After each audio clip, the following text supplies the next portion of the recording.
Now, before we start this week's Let's Do This, I want to come in and make some corrections. We never hide the fact that we screw up sometimes, and when we do that, we like to listen to the show and come back and tell you where we went wrong. Now, I actually caught myself in something right here, and I feel really bad because I'm a big Charles Schulz fan.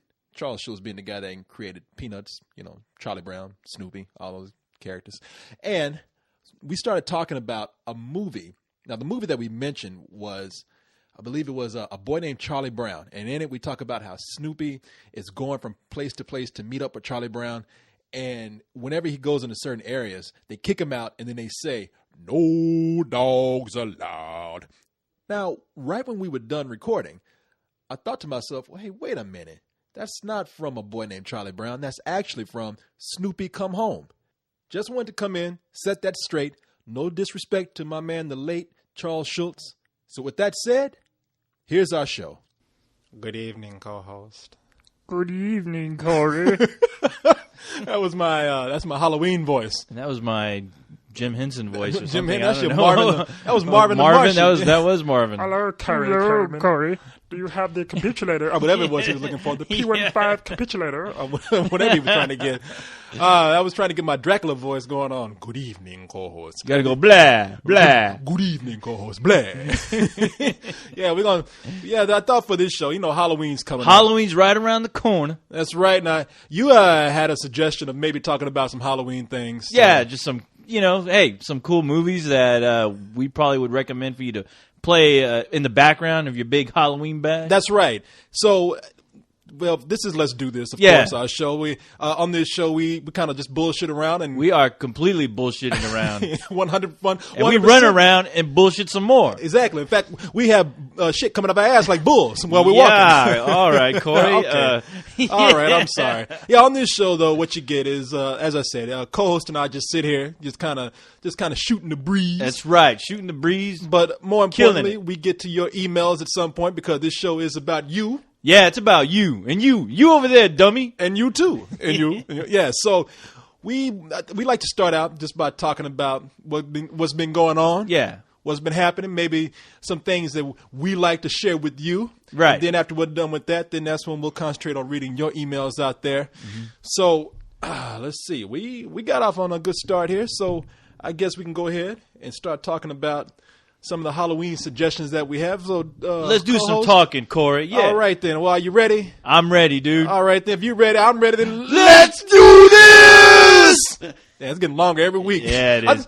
I think we have made talking about nothing more exciting than everything. I guess so. Hey, we do it well, I guess. I love talking about nothing. We have introduced the art of talking about bullshit like it's really that important. Let's do exactly. Like we're about to storm a village or something. You thought Seinfeld did it right the first time. Well, watch it. Yeah, you thought he was talking bullshit. You ain't heard nothing. You heard us talk about bullshit. So, some Halloween-related things that we want to get into here, man. That's right. Now, when you mentioned, I don't know if we're on the same page here. No. Okay, let's get on the same page. Okay, because I want us to be like-minded here. Okay, I'll try. Even that's a scary thing, being like it's a terrifying thing. I don't want to be anywhere near your mind, your filthy, polluted mind. Now, I'm thinking when you said let's talk about movies that we can show at a Halloween party. Yeah. A lot of people like to show some gross things in the background and whatnot. Right. I myself, you could do something different. I want to talk about some really fun movies for Halloween. Everybody talks about the scary things, the gory things. Yeah. And we pretty much did that on Leog, which you'll hear soon. Yeah, coming up later this week. But, yeah, we were guests on that. But I was just thinking about some movies. And even some television shows that I thought would be cool, especially if kids are having a Halloween party. Oh, yeah. Let's just say you're having a party where, it's a lot of adults, but somebody might be bringing a kid in. You want to see some guy with a hockey mask and a blade hacking somebody up. You don't want to see some severed head eating out some chick on on a slab. Yeah. Oh, like what, from Reanimator? Reanimator, yeah. Man, when I first saw Reanimator, that is one of the first time I saw Reanimator, I had to see it again because I didn't know what it was. Yeah. I cut on and people, Reanimator is a movie. It's based on an H.P. Lovecraft story, but the movie was set place in present times with Jeffrey Combs. Jeffrey Combs, yes. Yeah, I don't know who directed that movie. Dr. Herbert West. Stuart Gordon directed it. Oh, yes. Stuart Gordon. Yes. Who? What has he done before? Stuart Gordon. He basically what did he do? He did Beyond From Beyond. Oh, From after, Beyond. yeah, he Yeah. did From Beyond. He did a lot of films in that, but the first film I was aware of him was obviously Reanimator. Man, I And, turned that yeah, movie on. he's really into H.P. Lovecraft, and so he's done a Because few. From Beyond is H.P. Lovecraft. And he also did a movie called Dragon. I hope I'm saying that right. Dragon. But, yeah, or Dracon. Yeah, it's another Lovecraft story. I'm not very familiar with it, but he made a film out of it. It was all right. It was pretty good. Okay. But it's no Reanimator. Well, when I first turned on that's his best Reanimator, Reanimator is about a guy who comes up with a formula to bring the dead back to life. Right. And the dead end up going crazy. I mean, in fact, throughout the whole movie, there's an evil doctor who he's beheaded. Dr. Hill. But Yes. he's brought back to life, and he holds his head through the whole movie, and the head is like bleeding guts at the bottom and everything. But he's still. And he talks like this. And- Gory. I love and man, he's still horny. He ain't got no head. Oh yeah, But that don't mean he ain't got a penis. Okay, now when I saw that, yeah, obviously there are a lot of just great scenes in that movie, but the one that stuck out the most is obviously when he basically ties down a girl. It looks like an embalming table, and he straps her down and he rips off her clothes, and his body that's walking around holding his head, his own head, is basically putting his head down on the girl's vagina, and the girl is screaming her head off, no, and you see his head get pulled up, and he looks at her and he yells, "Yes, more passion!" And I start laughing my ass off. You something you giddy about this. You talking about you don't want to be near my sick mind. Look at you. Oh my God, you were happy about that is a this. work of genius. I love that film. But man, when I first saw it, I turned on the TV, and it was all foggy and everything, and all I saw was somebody being torn apart. And it scared the shit out of me. Oh yeah, that's towards the end. That's that's like that is one of the really cool scenes in that film where one of the zombies starts to remember who he is and starts to try to save his daughter who's getting attacked by a bunch of zombies, and those zombies end up attacking him, and you just see like his silhouette where he's moving around and he gets torn limb from limb. Yeah. His head gets ripped off, but it's all in silhouette, so it looks really creepy. Yeah, when I first turned on at that scene, I said, "What the hell is this?" And then I see it again. I'm like, "Oh shit, it gets crazy." You got a guy who's trying to have oral sex with a severed head on a blade. I'm like, "Gee, this movie's out of his fucking mind." And then towards the end, he injects that body with that serum, like the green body, serum, the reagent, and the body starts to overdose,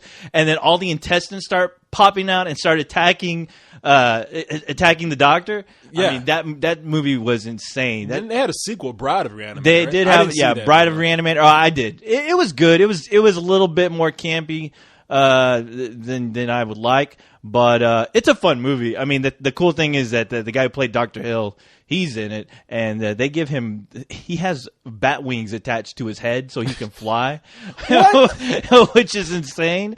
But the actor that plays that guy, I think he died like right after those films. But And, he's great. I wish I can remember the guy's name, but I mean, I think that he's probably one of those like, Shakespearean actors that just get locked into a movie like that, and that's all they're ever known for. They could have like a huge body of work, but it just doesn't matter. Oh, and that's the movie we'd like you to show your kids at a party, by the way. Exactly. No, that's not the one. But what were you looking for? I'm not looking for anything, but yeah, go ahead. Well, one movie that I really love, that I love to show for Halloween, and it's a movie that you can show adults and kids. It's really, it's pretty much a kids movie, but adults love it. And and it came out in 1967, so it's a classic, and it's Mad Monster Party.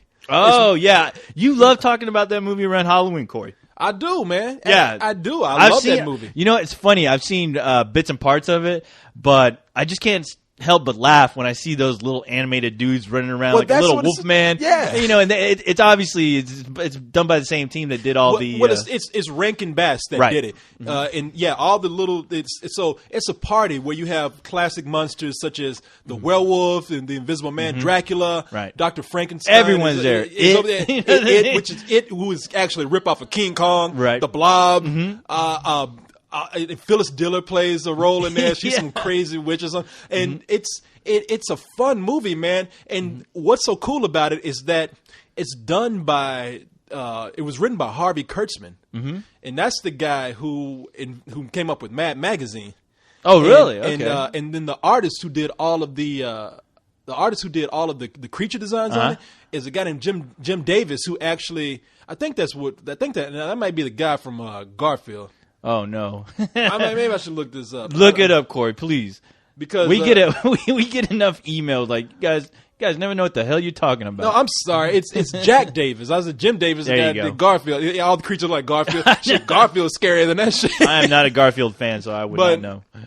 No, Jack Davis, who was a big artist for Mad Magazine. As a matter of fact, on the DVD, you can go through and look at all of the designs, some of the designs for the characters. Yeah, and I love those. The designs always stick out. I mean, I can't remember anything about that damn movie, but I love the way those characters look. It's the way it ends is it ends with them blowing like almost everybody up. Yeah. And it has sort of a Twilight Zone ending to it. So for a kids movie, I was actually kind of cool. Yeah. Kind of bold for them to do that. Pretty smart for a kids movie back then. Yeah, no, they and the movie is just it really is silly. I mean, they do a lot of scenes in there that they're just trying to pad it out for a movie. Yeah. So there's nothing in there that's really coherent, but Yeah. the fact that it just has this kitsch factor to it that is fun to look at the little animated characters. Yeah. Oh, I tell you what, the scene, Dr. Jekyll and Mr. Hyde, where he's making the potion. And Dr. Jekyll eventually turns into Dr. Hyde, where he just looks insane. I mean, his eyes are rolling around all over his face, and he's looking drunk. I mean, he looks like the Snow Beast from Rudolph. Oh, yeah. Which is the same. Well, it's the same group. Yeah. I mean, It is. Shit, for all we know, he could have took that Snow Beast's head and just said, "Shit, we need to save some time. Take that head off that Snow Beast and put it on Dr. Jekyll." But no, it's silly. It's just silly stuff in there, man, and it's padded out by a lot of things. They have there was a band called the Zombies. That's right, the Zombies. And that was I think that was a real band. I know there was a band called the Zombies back then, and I think they actually got that band to come in and do music for it. And the band is actually a bunch of skeletons, the zombies, it's so much nonsense happening in the movie that you could put it on in the background, and it'll just be fun to watch. If you're a huge fan of The Nightmare Before Christmas, this is the precursor to that. Oh yeah, you can see the big influence in that movie by watching Monster Mad Monster Mash. As a matter of fact, I remember this. They came out with a sequel to it. I don't did? know if it was, okay. Really? Now look, I don't know if it was a sequel, but it almost had the same name. It's called Mad. I don't know how many Mads they had in it. Yeah. Mad Monsters. Maybe it was 3 or 4 or 5. Mad Monsters. The Madhouse. But it wasn't done in sort of the stop motion animation. It was done traditional flat 2D animation. Oh, really? And so that didn't sucks. catch on too well. So Yeah. people just said, "Fuck this! I don't want to. Yeah, I who don't want to see cares? this." So a lot of people remember Mad Monster Party, but that I guess it was a sequel. Nobody gives a shit about. Yeah, Yeah. I've tried to actually find it, and I can't find it anywhere. Mm-hmm. So it obviously went into obscurity or something. Yeah. So I would suggest heavily anybody who is a big fan of The Nightmare Before Christmas, or if you're having a fun Halloween party, or if you're having a Halloween party for your kids, kids will love this movie, man. So I highly recommend that. All right. Well, there you go. There's Corey's That's picks. me. And mine, I would go with Creepshow. And I know it's like, there's plenty of gore in that film, but honestly, as far as a party movie, that is one hell of a movie to get drunk to and watch with your friends. I mean, obviously, Creepshow is directed by George Romero, and it was a collaboration between him and Stephen King. Yeah, and honestly, it's they're paying homage to the EC Comics, the Tales from the Crypt series, and I tell you what, the visual style of that film it still blows me away. I mean, Creepshow's a classic, man. It is a straight That's one classic. of my favorite movies. Not even It like is. this Halloween movie. Yeah. One of my favorite movies. Oh yeah, I mean, and they're just there's the stories. I guess we can go through. I wish. Let me pull up the titles. Father's Day. Yeah, Father's Day. There was Father's Day. The Lonesome Death of Jordy Verrill. Yes, Jordy Verrill, which Stephen King. The Crate. The Crate. High Tide, I think. High- I don't know. I don't know if something that tied you over. Something to tide you over. There you go. And the last one. I forgot With the roaches? That's because I want to say the roaches. Yeah, the roaches. That's all I want to say. Golly, but I'll look it up here real quick. But yeah, and Father's Day. I just go through while you're thinking about that. Father's Day was about a guy who wants his birthday cake. I mean, his Father's Day cake, and Yeah. it's so bad that he comes back from the dead to get it. Yeah. He was murdered on Father's Day. Yeah, He's coming back for his cake. Yeah, he was murdered because apparently he shot his son-in-law. Yeah. So- and his daughter was so upset that she ended up just on Father's Day. He's sitting in that huge dining room. But yeah, okay, he's beating his cane on the chair, screaming, "You bitch! You bitch!" I know he's like asking for a cake and cussing her out. Yeah, the whole, he is cursing her out like a motherfucker. He had what was coming to him, man. Bedelia! And he comes back with that voice. Where's my cake? Yeah, and it's probably one of the coolest looking zombies you'll Oh, ever it was see. crazy. It was Yeah. scary, man. The Lonesome Death of Jordy Verrill actually has Stephen King acting through the whole thing. Mm-hmm. He plays a sort of a down and out farmer who lives out in the middle of nowhere. A meteor comes down, starts spreading grass everywhere. Because he touched the meteor, Yeah. grass starts spreading onto him too. And he just pretty much, I want to give away the end of Yeah, it, but yeah. I mean, it's pretty much, he can't stop it. And it's actually pretty funny. No, And Stephen it's King hilarious. was- It's he Stephen was King. great in That's it. his best role, I think, ever. I mean, and the funny thing is, like, he starts seeing his dad. He starts seeing his dad like from the grave, telling him, "Oh, you messed up again, Jordy." He's constantly insulting. You can't do anything right, Jordy.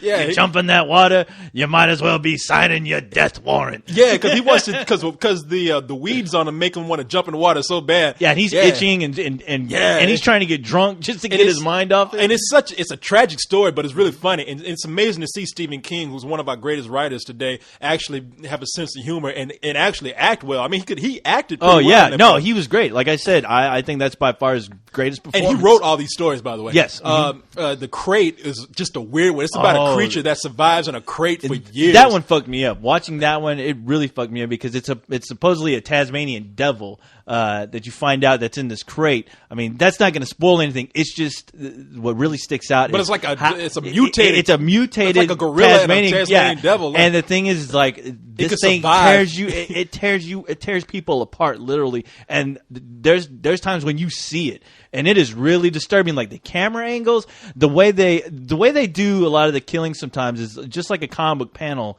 Back in those days, to really like emphasize a kill, And the backgrounds you get see all the crazy. background turns red. Yeah, you get a close up of the face, the person screaming, and it just goes in the chaos. The music, which is incredible in that film, just really heightens up those scenes. And you're watching a living horror comic, come to life, and that movie just pixelates that like crazy. yeah, no, it was just. Did weird I say that because- right? And pixelates. I just figured that was a word I didn't know.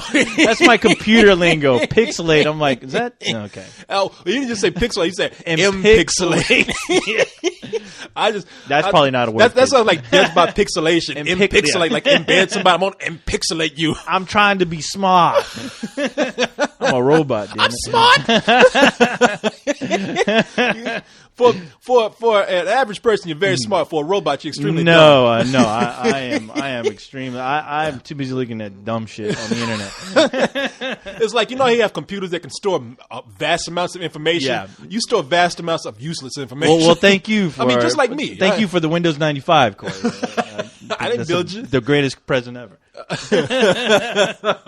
And then you had something to tide you over. Which Something is to funny. tide you over. It's another Yes. zombie one With where Leslie Nielsen Leslie as the Nielsen bad guy. Yeah, coming. And that had what's his name from Cheers? Ted Danson. Yeah. Mhm. Yeah, and Ted and he ends up getting like it's such a weird thing. It starts off weird because you're trying to figure out what exactly is going on. Well, it's weird because of the setup. They buried Ted Danson up to his head in sand. He can't move. Right. And apparently he was cheating around with Leslie Nielsen's wife. Right. So he sets up Leslie Nielsen Nielsen sets sets up up- TVs yeah. on the beach so they can see each other. And this is when, like, I guess this is around when cable started. It was making its way into homes. When video And- started yeah, making and video, its way. video, and Leslie Nielsen gives a whole rant about cable and video and how incredible it is, and all the channels you can get on TV with cable. That's back when you got and like with video, like 20 channels. Yeah, and that was something. Exactly, and he goes on. His rants are incredible in that little short. And of course, Ted Danson and his wife come back from the dead to like Right. to inflict irony on Exactly, That's- which is a typical EC, yeah. Tales from the Crypt storyline. Yeah, and Re- finally, a zombie revenge. I can't remember the name- roaches? the roaches, but needless to say, it's a guy, Hal Holbrook. He was in the crate. He was the guy in the crate. I can't remember the guy who was in the last one, but of course he's being plagued by roaches in his apartment. Oh, here we go. The Lonesome Death Of Jordy Vera. that's Jordy Vera. That's I was like, I said that. Here, where is it? But They're creeping up on you. I knew That's creep what was it in there called. somewhere. Yeah, they're creeping up on you. There you go. but yeah, he's plagued by roaches in the apartment. E.G. Marshall. E.G. Marshall is the E.G. guy. Marshall. Yeah, the old guy in And his he apartment. is awesome in that movie. You fucking hate that guy. I mean, you really hate that guy in that Because movie. it's weird too, because you can't tell if it's the future because he's in he's in an apartment. It's all Right. white, Yeah. and the whole thing is It looks very sterile. I That's mean, yeah, exactly yeah. it. It's completely sterile. He has like his bathroom is like almost like an air sealed room. And yeah, He's a germaphobe. Yeah, and he's he a hates- germaphobe. Yeah, and And an asshole. He has. I always thought it was the future because of that little vacuum trash compactor Yeah, that he had. yeah, that's what that I he was thought. constantly using, especially when he killed that one roach with it. That roach that was hanging off on the side, and he pushes that button, and he's like, and you see that poor roach like trying to I struggle. feel bad for that roach because that's why I rooted for the roach because that roach was like, no, Oh help yeah. me. I know some people that cannot watch that part of the movie at That roach all. was like, avenge me, brother, help me. Oh, and the worst is when he's using that Cuisinart or whatever while he's putting cereal in there, and then Oh, he yeah. mashes it up, and he's like talking to he's bitching out some lady whose husband just died, and he's bitching her out, and as he's eating this, he realizes there's something funny in there, and he looks through the cereal, and then all of a sudden, all these roaches start coming out. out of that cereal Well, box. you can kind of predict what happens. Oh, Near yeah. the end of it, the roaches just become more and more numerous, where they just they pretty much just gang up on his ass. at Oh, the end. Yeah. I won't ruin it because the payoff is insane. Yes. But but that movie, like I said, I wouldn't play it at a kids' party. But if you want a good Oh, no. Halloween movie, Yeah. man, that is one of the perfect ones. It to watch. is. It is. I saw this at a outdoor screening. George Romero was there, and I tell you what, and this was like a couple of years ago. But that audience that we were all everyone was hanging out. That audience just like blew up. I mean, we're laughing, screaming. I mean, it was just like the ultimate party there with a bunch of strangers, and it was amazing to see how this film still holds up. And I was happy to see that because I mean, I can watch it right now, and it would be like watching it for the first time every time I see it. No, it is the best adaptation so far that they've had anything close to an EC comic. Oh, yeah. As a matter of fact, they had forget Tales from the Crypt, forget yeah. the Tales from the Crypt movies. I think they even had old Tales from the Crypt that came out in the 70s or maybe the 80s. No, they did. Yeah, they and- did. and- It was like the 70s. I want to say it was like probably like late 60s, early 70s. I want to say. And you'll have nothing Oh, yeah. on Creepshow. Creepshow is one of the Oh, no. one of the best horror movies out there. It is.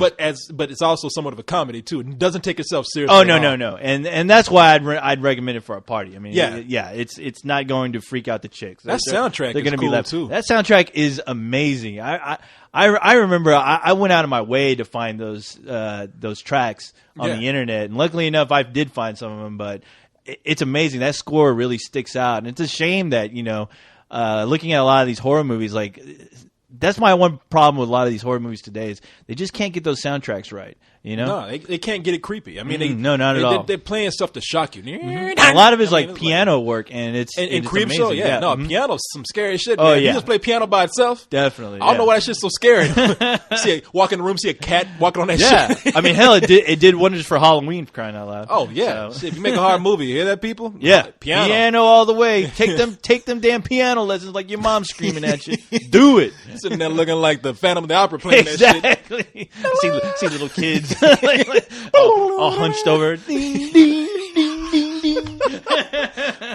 And it don't take that many chords. Like ding, ding, ding, But that's ding, ding, ding, ding, ding, ding, ding. Sound like a pinball game after. All you need is three. All you need is Ma, what the hell? What did I pay all that money for? What the hell are you doing? I'm writing a great soundtrack. This is All you need greatness. you need 3 notes for a horror movie. Yes. Dung, ding, ding. I mean, if somebody Yeah, walking exactly. through. Dung, ding, ding. Exactly. That's a movie right there. This is greatness, mother. You are hearing greatness. They start playing chopsticks. Ding, ding, ding, ding, ding. Prepare to ding, be horrified. Ding, ding, ding, Your baby brother's doing that on the floor over there. You don't see me like praising him. But so yeah, man. Speaking of Halloween, you know they had I didn't know they were doing this. They had the big Thriller dance, the worldwide Thriller dance. Yeah, that's right. Big what Thrill the World? Thrill the World. Yeah, that's right. Yeah, did I miss that? Yeah, when was that? It was yesterday. What? Yeah. Are you serious? I'm serious. Oh my God, man! I wanted to be a part of that. What you gonna do? You ain't got no hands. You ain't got no legs. Do You the ain't got no robot, arms. stupid. You have to just move your head and fly this up. It's gonna paint my face like a skull, like the Punisher skull. Yeah, You just rolling. These fools are making a big deal about it too. Now I don't know that much about it. I might have my facts wrong, so people tell me. Now I think they wanted to beat the record for all time. Yes, they're trying. Biggest dance, ever, not just for the Thriller dance, but biggest dance ever. Well, you know what? Okay, I think that is a small part of it. I think they're trying to compete with the biggest walk of zombies ever. Now, I could be wrong too, but I think the Alamo Drafthouse, I think they're the ones who coordinated this here in town, where a group of people were going to walk with the zombies, which is, you know, apparently it's getting bigger and bigger now, and they're trying to outnumber how many zombies they can get that out. Wait a minute, you know what? That was last week because I was downtown going to a movie, and I don't know what the fuck was going on. I almost stopped the car. I'm not lying here. No shit. This is no joke. I'm driving down the street. This is when Kent was with me, and there's a guy who's wearing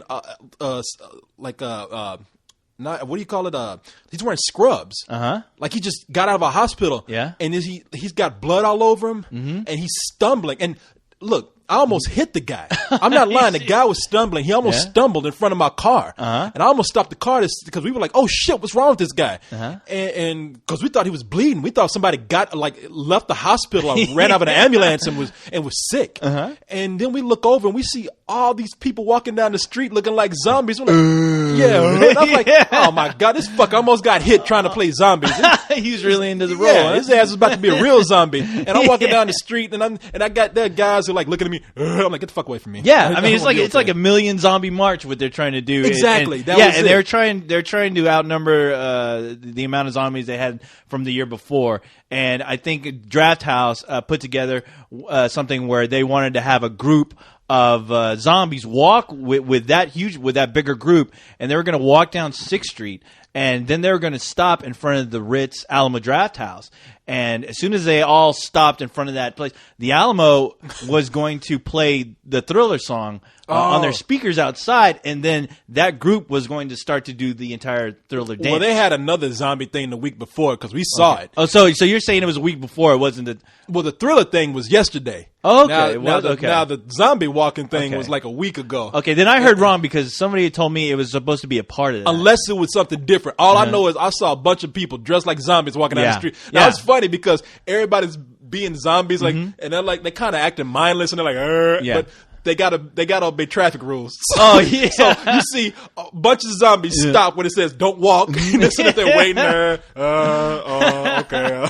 And then you get the people who are like kind of lagging behind, who kind of just you mean the fat zombies? No, I'm talking about the people just kind of fucking gave up. They just like guys walking down the street smoking, like, yeah, dude, hey man, you want to go get a pizza? So like, oh my God, what kind of attitude is that? Yeah, they go out of their way to dress up, and they're like, this is dumb. That's what I was thinking. I was like, if you're out there, you might as well go all the way. Hell yeah. Because after a while, you just look like some dumbass who got dressed up. Well, I have to tell you, those guys, they have a lot of balls for doing that, because God knows if I saw that and I had no goddamn idea, if I were you in that car and I just saw some guy stumble up and then he started acting like a zombie, that motherfucker is dead. He's gone. He's shot. I'm going to bust out my fucking gun and shoot that asshole in the head. And then I'm going to run out and I'm going to go, see a horde of zombies and just go to town. I'm going to pull out my Uzi 9mm and just go to town. Like, what's that robot doing? No, it's a joke. It's a joke. We're acting. You got to wonder, like, nuts. Yeah. what year is it going to happen where some guy freaks freaks out and starts Exactly. like shooting them in the head.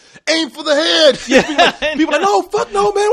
It's going to be another It's a war. joke. It's going to be another War of the Worlds where people are going to flip out. They're going to hear the zombies are walking down the street. They're going to flip out. They're going to start barricading their homes, or they're going to run out with shotguns, start looting, and start just going. yeah. All the rednecks are going to go crazy and get all their people friends see- and a 6-pack of beer and go nuts. See what Coles is talking about, and I think it was 1950. No, was it 50 something or was it 40 something? No, it was. I don't know the date.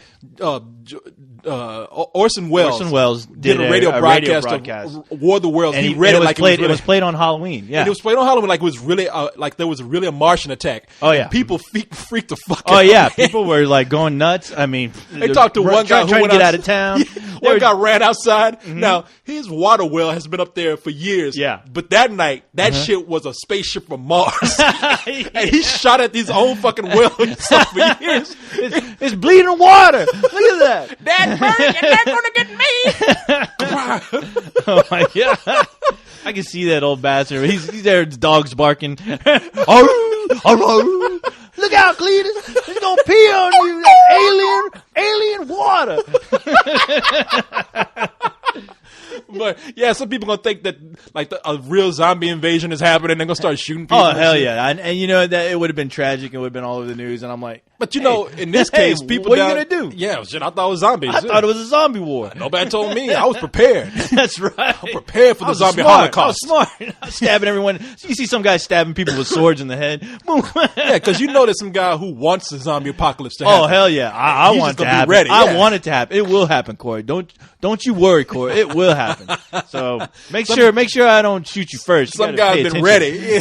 Yeah. He's going to go out there, got his water saved up. He's shooting the first wave coming down the street. But see, on this day, people were just standing out there just looking at people. It was like, it had even kids that they're like, what the fuck is this? Well, it was being broadcasted, and you know, back then, you know, radio was like TV, so people were like, you know, stumbling on this thing by accident, and all you hear is like, I mean, you hear commotion in the background. I mean, they did special effects and everything, where you're hearing like police reports, you're hearing people screaming and dying, getting killed by. Oh, you death talking about rays. the Orson Welles? Orson Welles, yeah, and that Orson must have Welles, been yeah. Orson Welles. That must have been in the 50s. It could have been. I'd say 50s. It could have been the 50s. That must have been like in the 30s, man, because Orson Welles was really young when he did it. Oh yeah, and the thing is, it made such a stir that it made news. I mean, it made headlines as far as at what had happened, because people honestly thought that there was an alien invasion going on. You know, Orson Welles like, you stupid motherfuckers. It happened in 1938, Corey.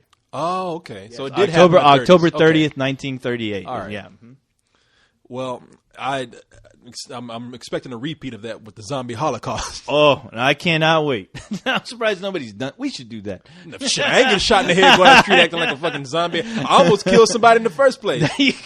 I'm surprised you stopped. I would have ran his ass over. I was like, "Oh, zombie!" Well, had he looked at me, I would have hit him. But I saw him from behind. Now he turned around and had that green face. I would have put on the accelerator.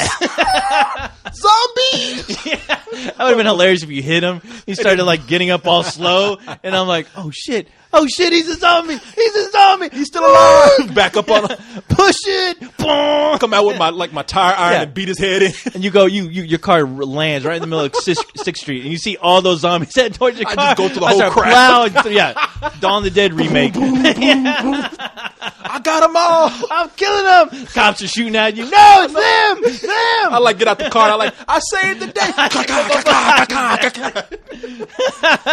That'd make a good movie. That would make a badass movie. I was a hero. Dun dun dun. Don't let him win. Damn. I know we should write. You writing this down? Yes. All right. What else we got? Anything else you want to move on to before we? Oh, go any into Halloween? You think kids playing Halloween video games? Man, I I'm didn't know. playing a Halloween video game. What are you playing? I am playing a game now called Dead Space. Oh, you got that, huh? Yeah, I went and got that. It's cool, man. It looks crazy. That commercial freaks me out. People, Especially with that guy who comes around. Yeah, yeah, it looks like a retarded thing, like chasing after his ass. Man, let me tell you something. For all you people who play video games out there, let me recommend some games for you real quick. If you can get a hold of a classic, now this is a PlayStation 1 classic right here. Silent Hill. The first Silent Hill. For those of you who don't know, I only bring this up because it's a movie. And that's how I'm relating this to this show. So everybody saw Silent Hill, the movie, but the first game, a lot of people say the second game, which is a better game graphically and gameplay-wise, but the first Silent Hill, it's a trippy game, man, where the game opens up with you being killed. Because it's a nightmare sequence, being killed by these little murderous babies. And then through the whole rest of the game, you go to the city of Silent Hill. It's all foggy. You don't know what's going on. You're walking around, and the music isn't really even music. It's more like people beating on iron, like in gates and whatnot. Ting, ting, ting, ting. I love that music. Yeah, I bought the soundtrack. Soundtrack freaks me the fuck out. I don't believe in ghosts and all that kind of shit, but my mind is so strong, man. If I play that music with the lights off, because I tried to do it, let me test my courage here. I put on that soundtrack, and I got up 5 minutes later and cut that shit off. cut off all the lights in the house. But you play a guy who's looking for his daughter. So you go to this city of this town of Silent Hill, which it's pretty much been taken over by hell, and you go between the town looking like a lonely ghost town to being taken over by what looks like something out of Hellraiser. Everything turns to rust and blood. I remember those nurses that look just creepy. They're all bending backwards and all kinds of crazy shit. They're walking crazy. You go to a hospital to look for your daughter, and these nurses are in there just looking like they're being electrocuted, but they're walking towards you. And it's just, man, it is. And then the little babies, with knives. They look like little embryos, and when they come after you, they make noises like. You know, it's always creepy. The sirens. When the sirens start going off in that town for no reason, and then all of a sudden the pterodactyl comes by. Every what time were those things? Do they explain what those things are at all? I can tell you this: the game was influenced a lot by a lot of imagery from a lot of things. They say Jacob's Ladder, the movie Jacob's Ladder, Hellraiser, and a lot of things that were influenced by Stephen King stories. So the fog and the pterodactyl coming through was influenced by. The Mist. The Mist. Okay, there you go.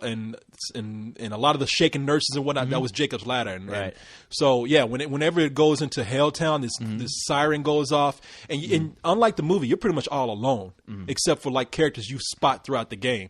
So and like I said, just the feeling of loneliness is it just freaks me out, man. Wow. Well, since you're speaking of original PlayStation, I'm sure we both easily recommend Resident Evil. Game, I remember when I was watching you play it, and I was like, Corey, what the hell is this? Zombies. What? Let's do it. Yeah, exactly. Come on over and watch. Let's do this. Again, Resident Evil has been turned into a movie, but the game... Unfortunately, it was turned into a movie, but no, the game is so creepy, and the atmosphere of that game, they get it so right. And it's like, there's times when you're just walking through a room, and all of a sudden, a zombified dog comes crashing through, and I was leaping out. My head was hitting the ceiling. I would bring people in, and I say, people be like, man, I don't want to watch you play no goddamn video games. Exactly. Like, just sit down and watch me play this one part here. And it never failed. Now, people who don't, if you don't know what Resident Evil is, by now, I don't know. But in the game, you play a group of people who are called to go to a mansion. You go to this mansion, everyone's dead. No, everyone's gone. You don't know what's happening, except that everything that was dead starts to come back to life. All these people in lab coats, and then you got these dogs who are dead, obviously, but they're coming back to life too. And there's this one scene where you're going down a hallway. And it's quiet. And you go down the hallway beforehand, nothing happens. But on your way back, you go through the windows. And the thing is, they have these huge windows that you see to the right. And when you're walking down, you don't think that. I mean, back then, those games, you don't expect things to come out from like the windows or the doors or anything like that. Yeah. And I think this game like revolutionized that as far as when they'd come crashing through, walking by a door, and then all of a sudden all those zombie arms would come out and grab you out of the blue. It's like, and that would creep me the hell out. Yeah, no, but, it's a very the second game was more like the zombie apocalypse, but the first game is like a haunted house movie. It was a complete haunted house movie. Yeah, and it is really for people who play video games, you know the term survival horror. This is the game that coined that term survival horror. Oh, yeah. I think maybe it wasn't. Somebody said that there was a game before that, but I know this game is what made it popular. Right. As a matter of fact, it says in the game, you have entered the world of survival horror.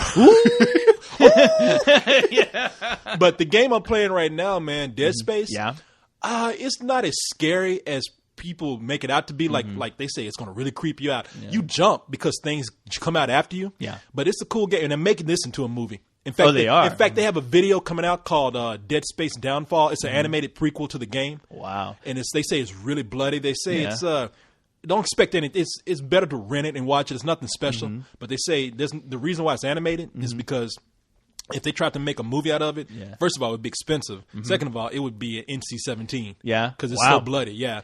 But in the game, what you play a guy who is part of this team. You call to a spaceship. And when you get to this, and it's a mining spaceship called the Ishimura or something like that. I don't know.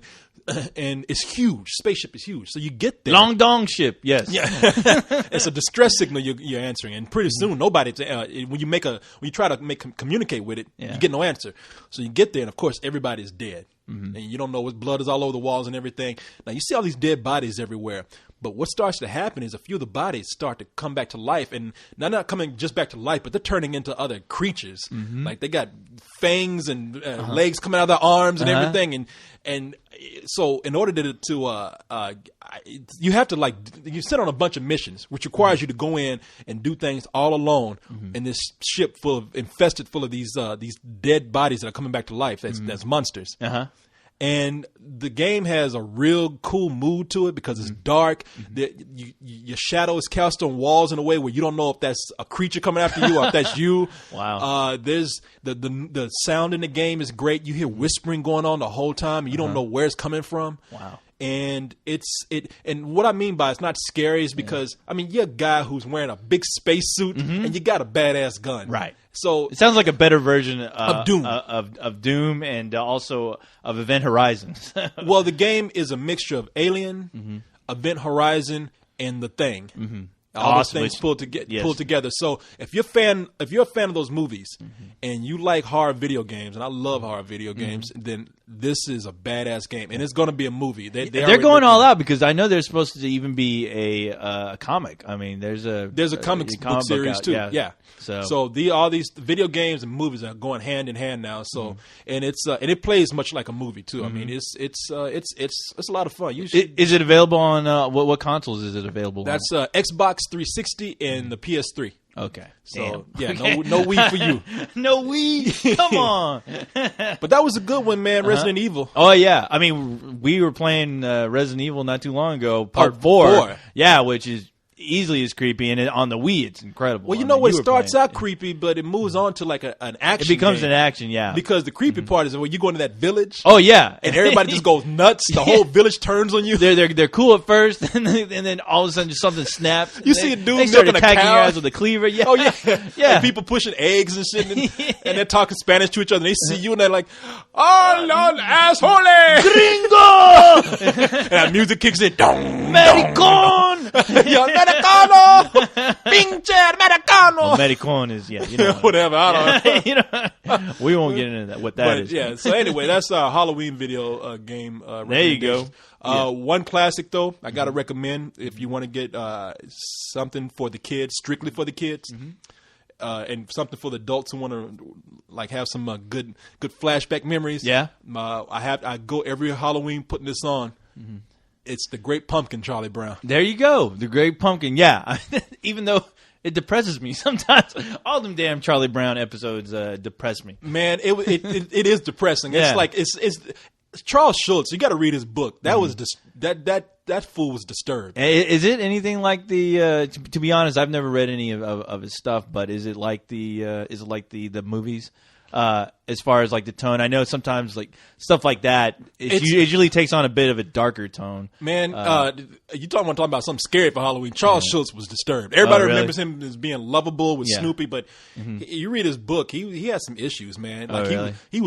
He held grudges up. Now this is the book. I don't know. I hear the same thing about the guy who wrote Winnie the Pooh. Like those are apparently if you write shit about cute animals, you got problems. Yeah. I love Charles Schultz to death, man. That guy is one of my heroes. My ultimate hero, probably one of the biggest influences on my life. But that motherfucker had grudges against people in high school till the day he died. Wow. And I think a lot of that had to do, because a lot of his early stuff with Charlie Brown is for children. It's pretty dark, man. And what I mean by dark, maybe dark is the wrong word. It was very heavy in tone, especially for children. Yeah. I mean, the Great Pumpkin Charlie Brown is just about children's hopes being dashed, man. Right. You probably understand it more as an adult as you would if you were a kid reading it. It's funny when you're a kid because it's funny. Everybody knows the Great Pumpkin. Linus is waiting for the Great Pumpkin. He turns down, making out with Charlie Brown's sister, and he turns down going to cool parties and trick or treating. Yeah. He's out in that fucking pumpkin patch all night long, and nobody.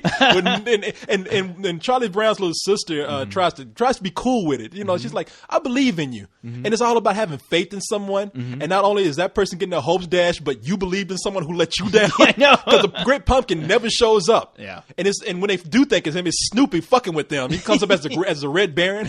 The asshole. Snoopy was an asshole. and it's so funny because there's no Great Pumpkin, but Linus is convinced that he said, if the Great Pumpkin shows up, oh no, I said if.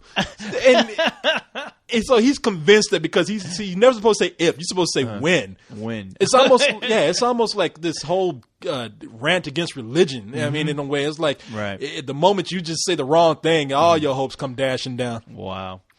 Yeah, so and I recommend this for kids. Yeah. No, but kids can watch it. I mean, it has a great soundtrack. It plays the Linus and Lucy at the dun dun dun dun dun dun dun dun dun dun dun dun. I know the song chorus. Everybody knows that. That's the jam, boy. It is. It is the jam. It has the great sequence with Snoopy acting as the Red Baron. Has that great gag of Charlie Brown, who's always a fuck up, who can't. He cuts the ghost costume with holes in it, and he keeps getting rocks. People, but even the adults don't like him. They're like, "Oh, it's a fucking Charlie Brown. Give him a rock." What did he really do? Is there something that they're not showing us? Like, was this guy throwing shit at people's houses? What's going on? There's that asshole Charlie Brown, shithead Brown, Doo-doo Brown. There you go. But that fool, man, he could never catch a break. As a matter of fact, this isn't Halloween, but I recommend that a lot of people watch a really great movie called what? That was the one with Charlie Brown, A Boy Named Charlie Brown. It has a great song at the end. It's just a boy named Charlie, a boy named Charlie Brown. Oh, my God. But in it, Charlie Brown goes to the spelling bee. Oh yeah, Do you remember that? Yes, and it's I a do great remember. movie, Wow, man. it's been forever since He I've seen goes to a spelling bee, and then everybody's like really behind him. They say, "For once in your life, you ain't fucking up, Charlie Brown. Yeah. He's got something good he can do." He goes there, and he's one of the last two people in the spelling bee, and they, maybe one of the last three. And they ask him to spell beagle. His dog is a beagle. Yeah. He fucks it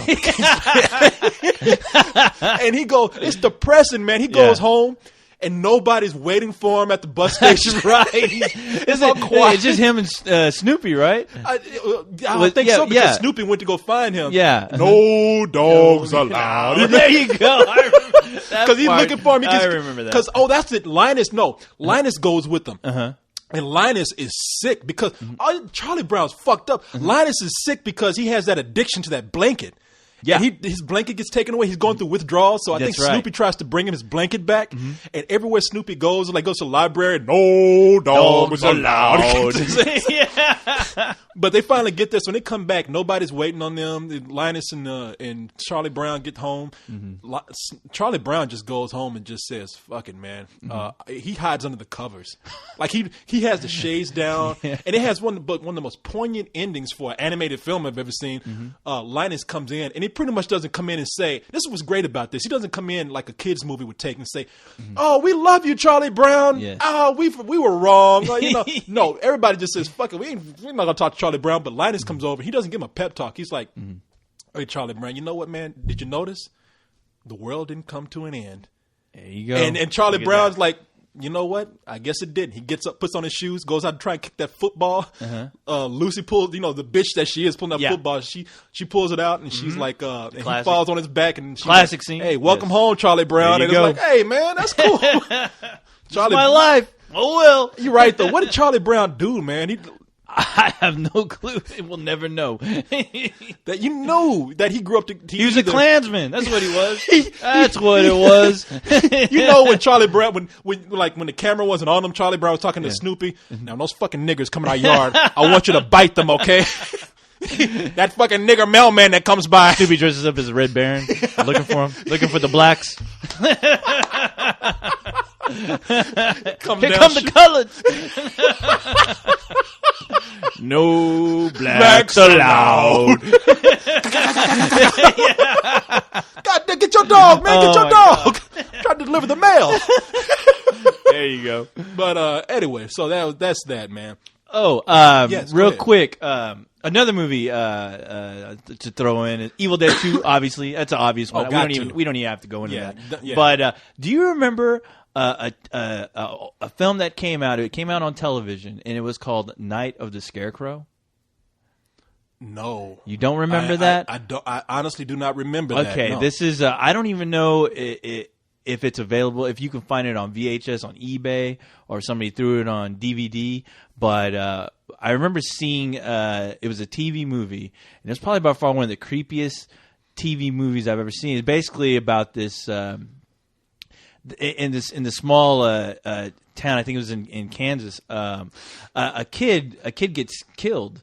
And now I'm trying to really think hard because I saw it when I was first created, and basically it's the first thing that scared the living shit out of me, only because of a scene at the very end of this film. But basically it revolved around a kid was attacked, and basically.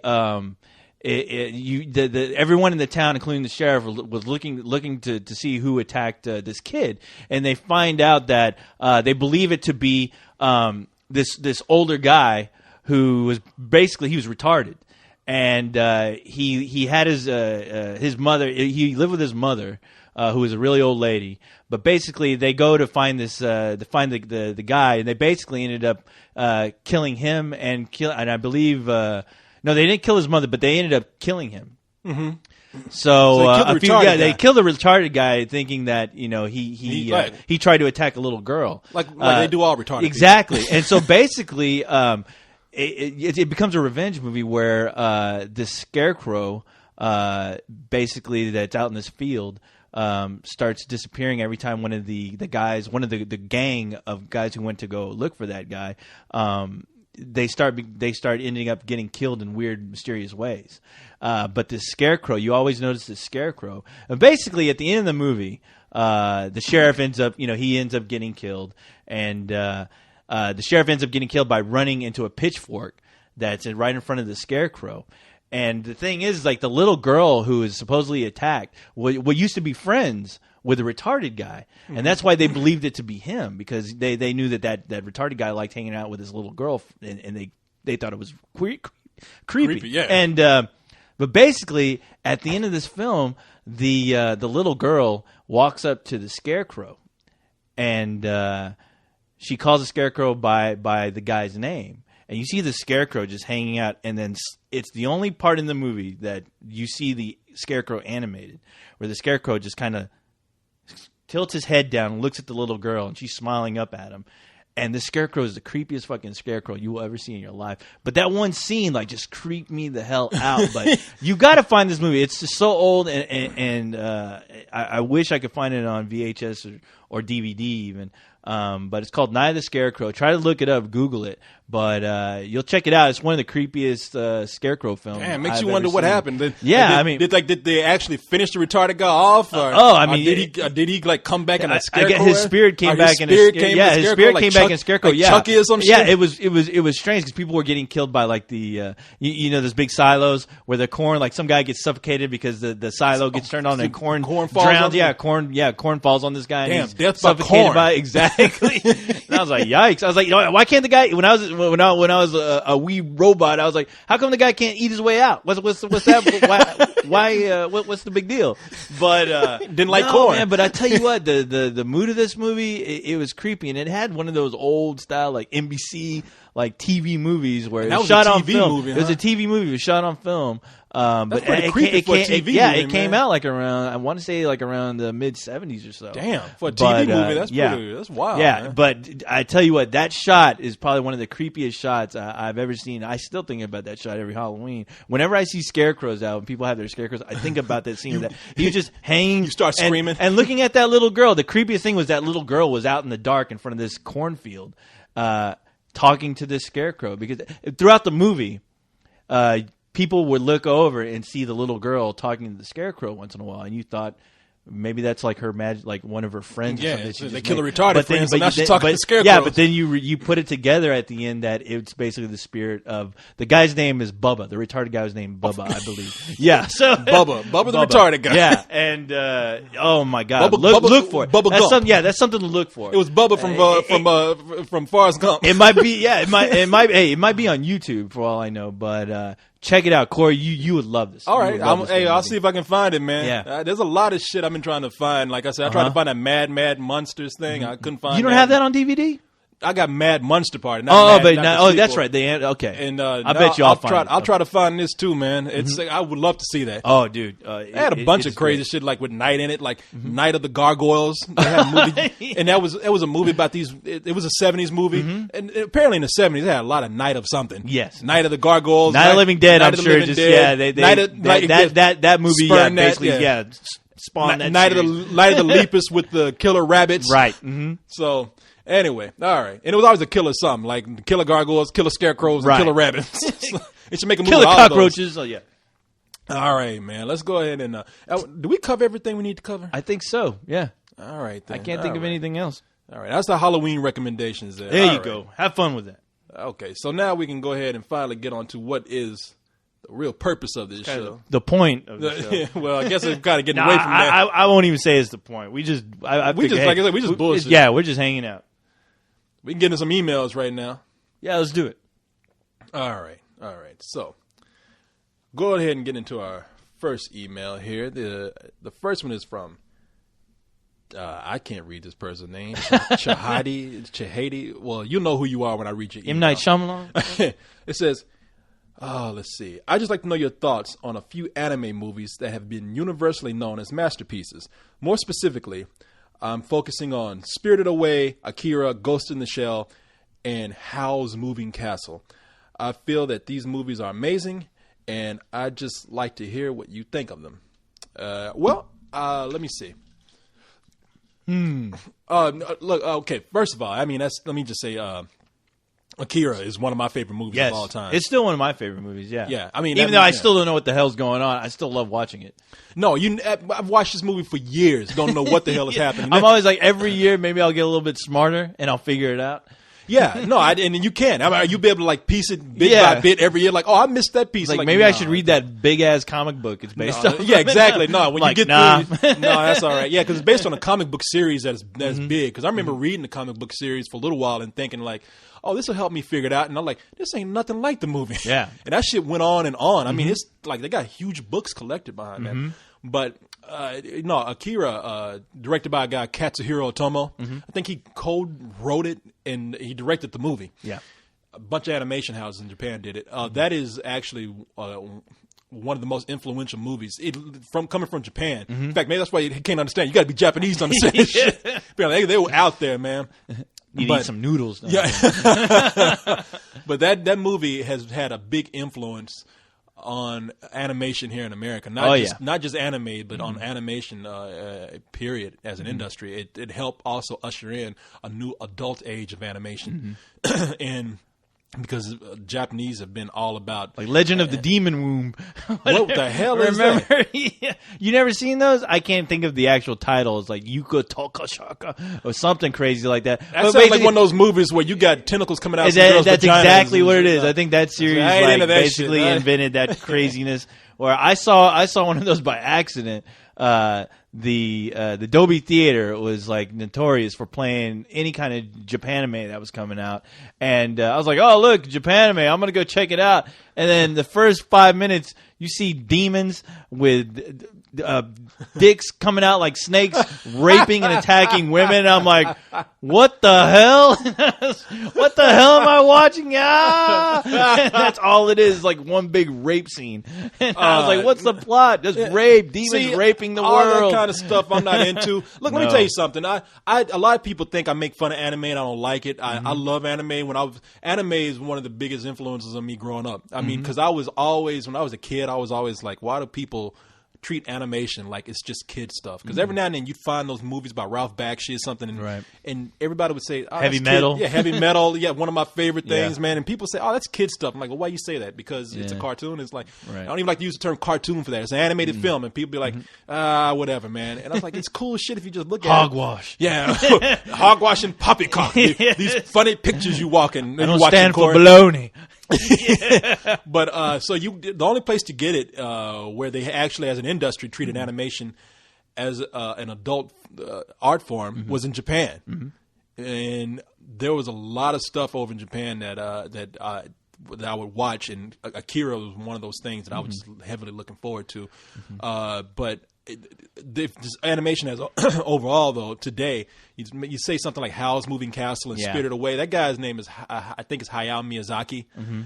And I love his films. Yeah. Howl's Moving Castle is not one of my favorites. It was okay. Yeah. I saw it not too long ago, and I just thought it was all right. But no, Spirited Away is incredible. Spirited Away I is love great. Princess Mononoke. Princess Mononoke. What was the movie that he did that had giant bugs and a girl who rode around on like some little Giant bugs. yeah. Yeah. Yeah, it was. I mean, I know there was one with a cat that was like a bus. Wow.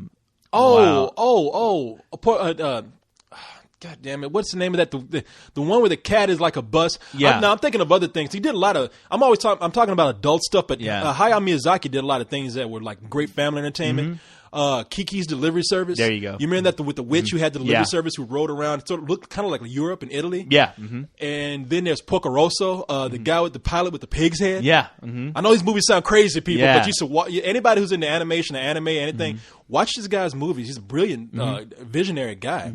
Man, I He's really, the equivalent to their Disney over there. I would believe. yes, I he mean, is. As a matter of fact, he's kind of shying away from computer animated stuff. His next movie is going to be, he says, all done traditionally, pencil, paper, wow. cells. Now, why anybody would want to do Yeah. that shit today, Yeah. I do not know. But We'll wait and see what happens with that. but yeah, no, My Friend Totoro. There you go. That's My the one- friend Totoro. That is right. one with yeah. the cat that turns into Yeah. a bus. Is I like, thought that scene was just really cool. I mean, it's visually, I was like, wow, it's a short scene, but it really floored me watching that cat. Like it was a bus cat. Yeah. No, that's just like his Alice in Wonderland in Yeah. a way. In fact, I really believe that this director was influenced by Alice in Oh Wonderland. yeah, you because can't help. Yeah, a the, lot the, of look- his, yeah. the way the cat looks. I mean, Oh yeah, it- it's a obviously- Cheshire cat. Yeah, exactly. And a lot of his protagonists in the movie are little girls, little heroines, little heroin addicts. No, Awesome. no, they're like little girls. Like if you look at Kiki's Delivery Service, you look at Spirited Away, you look at something like My Friend Totoro, his children. I mean, it's all the imagery and Yeah. going to another world that's kind of weird and almost absurdist. Talking frogs. Yeah, I mean, in fact, Spirited Away, another movie that makes no fucking sense Yeah. to me at all. At To least, you. yeah, but it's a It great made some movie. sense to me, but yeah, It's a great movie. it though. is great. I love watching it. And as a matter of fact, if you just want to watch these guys' movies visually, then I mean, they're amazing to watch. There's so much shit going Oh on in yeah, them. I know there's some pretty amazing box sets that you can find of that guy's work. So go to those places where you find that kind of stuff, Yeah. and pick them up. But the Japanese, they do great things with science fiction. I mean, a lot of that stuff, giant robot stuff. It's kind of corny in a way. Well, But I love the Ninja Scroll and Ghost in the Shell. I mean, I know those are older, but for some reason, like those older anime films still stick out to me the most because a lot of the stuff that's coming out now, there's so much of it, so oversaturated. I think that I'm sure there's some gems out there, but they just get lost in the shuffle because I mean, I guess they don't theatrically release them here like they used to. Yeah, I don't know if just because they think there's no real market for it. Or Well, think what, about but, things have you know. changed. I mean, even when they released something like Akira, they had to do it strategically, like playing it at a lot of college campuses and Yeah. art house theaters. Because Well, like the Dobie, like I said, that's like a college. Well, at one point, yeah, it was like the art house theater you go to and is located on Yeah. campus, and that's where I saw a lot of those films. yeah, and that's what but today it's such a specialized audience, and there's so much money to be made on DVD. Oh, yeah. so you don't see a lot of it released theatrically like you would back then. So yeah, that's one of the reasons why I can see exactly why they would do that. But There's you mentioned Ghost in the Shell, which there was a TV series. I thought the movies were kind of boring, but they did a TV series for it, and the TV series has like a great budget to it. I can't. I've seen those shows like 10 times over. Like they cycle through, and You still don't know what the hell's going on? I don't know what the fuck is happening, but it looks great. There's if I can recommend one animated people, if you like the Terminator, there was a cool version. I think the movie was called Black Magic M66. It had a robot that was a female robot built for the military, and you had this a journalist who's going out looking at the story, and she has to try to stop this robot that broke loose, and it's kind of like what you wanted to see the Terminator do before they made Terminator 2, because this robot was doing all kind of badass things. Wow. And it was, I mean, you know, the Japanese, they had the robot doing martial arts and shooting out crazy shit, shooting out fucking bombs out of it when people try to stop it, poison gas. There's a scene where this girl's trapped in the elevator with this robot, and she has to have this device in the middle of them because she can't get out of the elevator, so they have to like scale the walls to get away from it. It's called Black Magic M66. It was one of my favorite movies when it came out back in the day. Watch it. I know I'm geeking out right now. No, the question was about anime, so well, hey, I'll throw in one real quick. oh too. wait a minute, let me stop and render real quick. All right. We'll be back after this short commercial break. Go take a piss. After this quick render. All right, we're back here. All right. Damn, co-host just showed me the end of that Scarecrow movie. Yeah, It's okay. on YouTube. I was like, God damn. Yeah, it is on YouTube, and the correct title it's called Dark Knight of the Scarecrow. Now, Batman's not in it, so don't get too worried. But no, it's called Dark Knight of the Scarecrow. It came out in 1981, and it was Charles Durning who played a postal worker. He wasn't a sheriff. I thought it was a sheriff, but it was a postal worker. And Charles Durning, you'll know. He was Hudsucker, and he's a character actor. He was Hudsucker and Hudsucker Proxy. Okay, yeah. But he's the one that grabs a group of guys and they go after Bubba the retard. Yeah, and basically mysterious deaths start to occur on these guys. And this scarecrow, scarecrow just appears in their pastures, which these guys notice, which is the creepy part. But you never see the scarecrow move or anything until, obviously the real creepy ending I described. And yeah, I just watched it, and it still creeps me out. All right, that's it. Hey, did you have some? Were you about to bring up something? Oh yeah. As far as we were talking about anime, Wicked City. I don't know if that's out of print or if you can find that, but Wicked City, that's fucked. That movie is fucked up, but it's so awesome. I mean, think Men in Black, with the exception of they're going after creatures that are like the Thing. Instead of going after aliens, they're going after demons. And they look like genitalia. Or yeah, I mean, yeah. You see these hot, they'll be like hot chicks luring a guy into a room only to find out that her arms all of a sudden turn to spider legs, and her vagina all of a sudden has teeth, and like it's chomping away. It's the craziest thing, and it has like this perverted little old guy who's just looking to fuck with any opportunity he gets. He's like he looks like it's like a perverted Yoda. And there's a really crazy scene where he's like going to town on this one chick, and all of a sudden he starts to realize that she starts to melt, and he starts melting inside her, and he's like inside her breast, and he's like suffocating, and her breast is like, I remember that scene. It's crazy. That movie really messed with my mind, man. I was like, that's when I was like, I don't know if I can get into this kind of shit. It is crazy, but it's awesome though. I mean, like I said, it's a hardcore version, I think, of like Men in Black. Yeah, no, most definitely. Yes. Yeah, Wicked City. It's worth a watch. It is. It's made by the guys who did Ninja Scroll. So and Ninja Scroll is another crazy ass movie, which I love. I love that film. All right, here we go on to an email from Samantha. Samantha says, abroad? Yeah, Chicky. And she's got a good email here, too. Mm-hmm. She says, I grew up watching Westerns with my dad and have loved and appreciated them all my life. I'm a senior in high school, and I'm starting to notice that most people my age don't have an appreciation for them.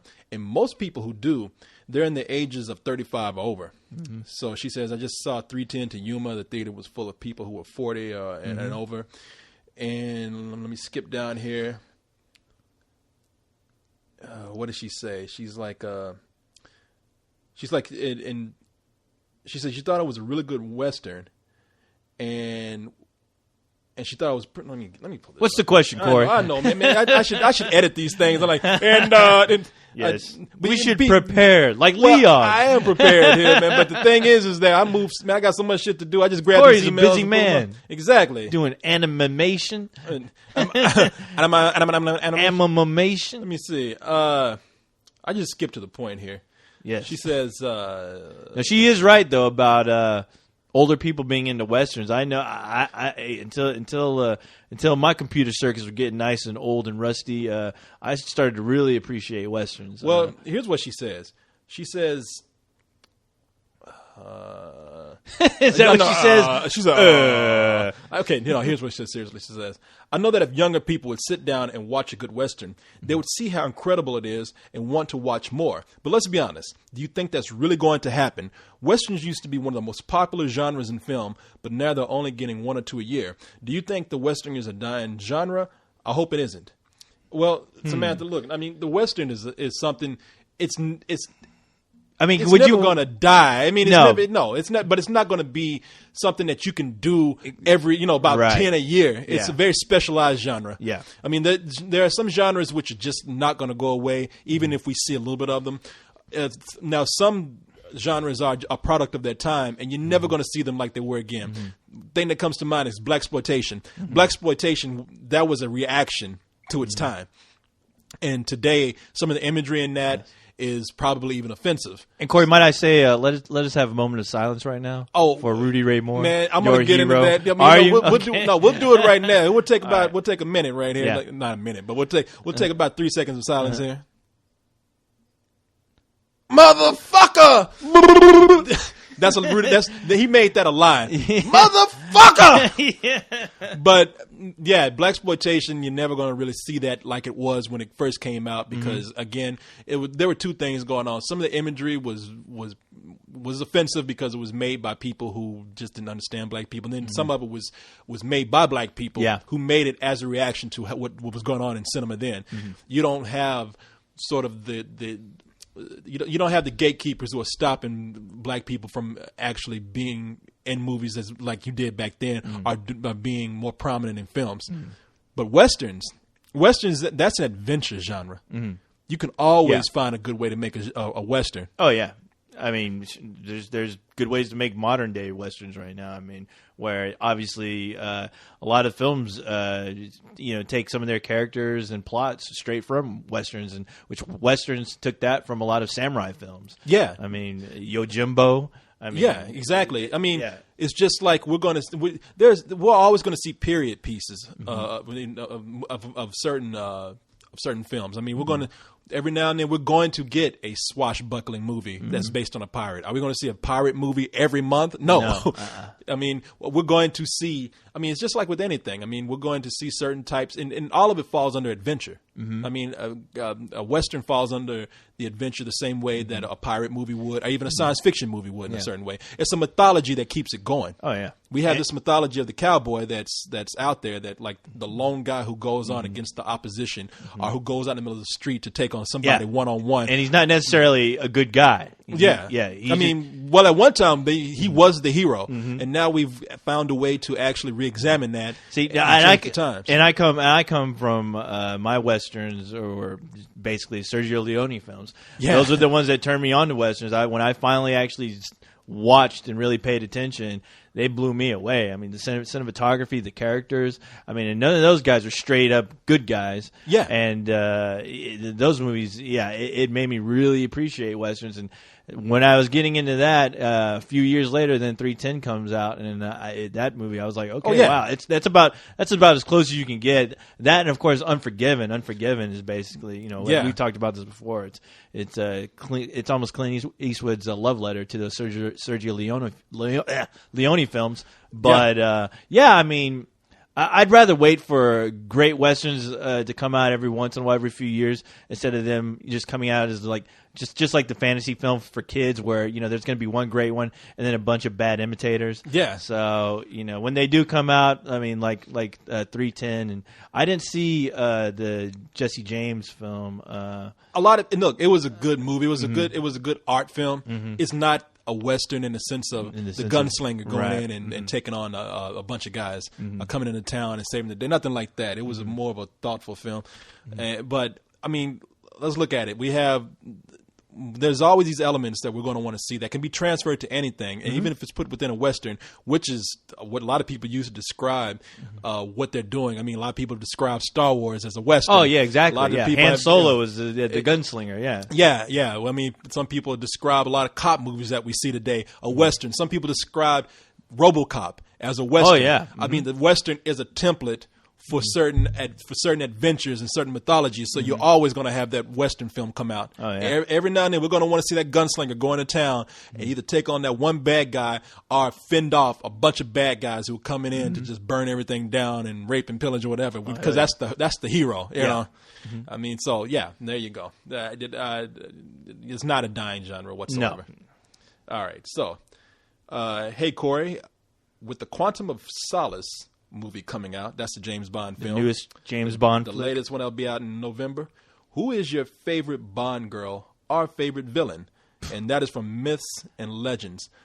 Oh man, you know something? I'm going to give you the typical answer for a Bond girl, just because, and it is very shallow because it's the name, Pussy Galore. Yeah. And Pussy Galore came in. Now she was a badass too. I mean, she wasn't some Bond girl who James Bond was having sex with. She brought in her girls. Like she had a whole team of girls who came in. Yeah. Like the Pussy Galore girls, and that was in Goldfinger that we saw Pussy Galore. And she came in ready to take on the villain, just like James Bond was. And she kind of helped James Bond out a little bit. Yeah. Not just helping give him some ass, but So I would say that is my. That's my favorite Bond villain. I mean Bond girl. As far as a Bond villain goes, oh man, I mean They all start to kind of they blend together. So yeah, much. they do. And Look, if you want to take the quintessential Bond villain, the one that actually started the imagery of the guy who had who was behind the scenes working all of the shit, you know, the man behind the man working Yeah. all the traps and the nefarious schemes and whatnot, Blofeld. Blofeld, Donald Pleasant. I was just about to say because I mean, yeah, out of all the villains, I mean, he was. I the- love yeah. Donald Pleasant just as an actor, but yeah, whenever he's the bad guy in that film, He's an it iconic just- villain. Yeah, it sticks out so much. Because who do you think of? I mean, what do you think that image of the guy who sat down with the cat on his lap? Oh yeah, And that's like from I said, him. he worked from he from a lair. He worked all of the shit. I mean, that was Blofeld. I mean, the guy. I think he actually had a lair in a volcano. yeah, oh, yeah. Doctor Evil. I mean, that's, And he was influenced yes. to Dr. Evil and the Claw and Claw, and Inspector Gadget. Yeah. Yeah. I'll get you. And he always had a cat on his lap and shit. Yeah. Exactly. Now, that's the exaggerated villain. I'm more the guy who likes the tamed down versions of James Bond because they got to be really silly. Like I was kind of getting tired of them because they would become parodies. It's a terrible question for me just because I didn't really get into the old Sean Connery James Bond until much later after seeing Austin Powers. So watching those films now, they're really hard to watch, at least for me, because they start turning into Austin Powers films all of a sudden, and it's really hard for me to pay attention. Well, a lot of people would say Jaws, the guy with the Jaws, yes. the iron- Well, see, that's the guy. iron Yeah, mouth. that's the one I remember. When I was created around the time when. Jaws was around, and Roger Moore was playing. Moore was him, Yeah, was playing 007, and so I mean, I see, love Yaphet Kotto in Live and Let Die, but I mainly love him because of his death. Like James Bond stuck like an air tube or something in him and blew his ass up. and that's the one where he had the guy from the Sprite commercial, Sprite, ha ha ha. It's the limiting one, whatever he says. But do you remember the villain that he fought, the voodoo doctor? And at the end of Live and Let Die, that voodoo doctor was on the back of the train. Yeah. You know, they yeah, that crazy ass laugh. Yeah, that was like his villain power. Yeah, and come laughing, Exactly. hanging onto a train, laughing at the end of the credits. Yeah. I don't know what that power did, but he just managed to get away half the time just by laughing.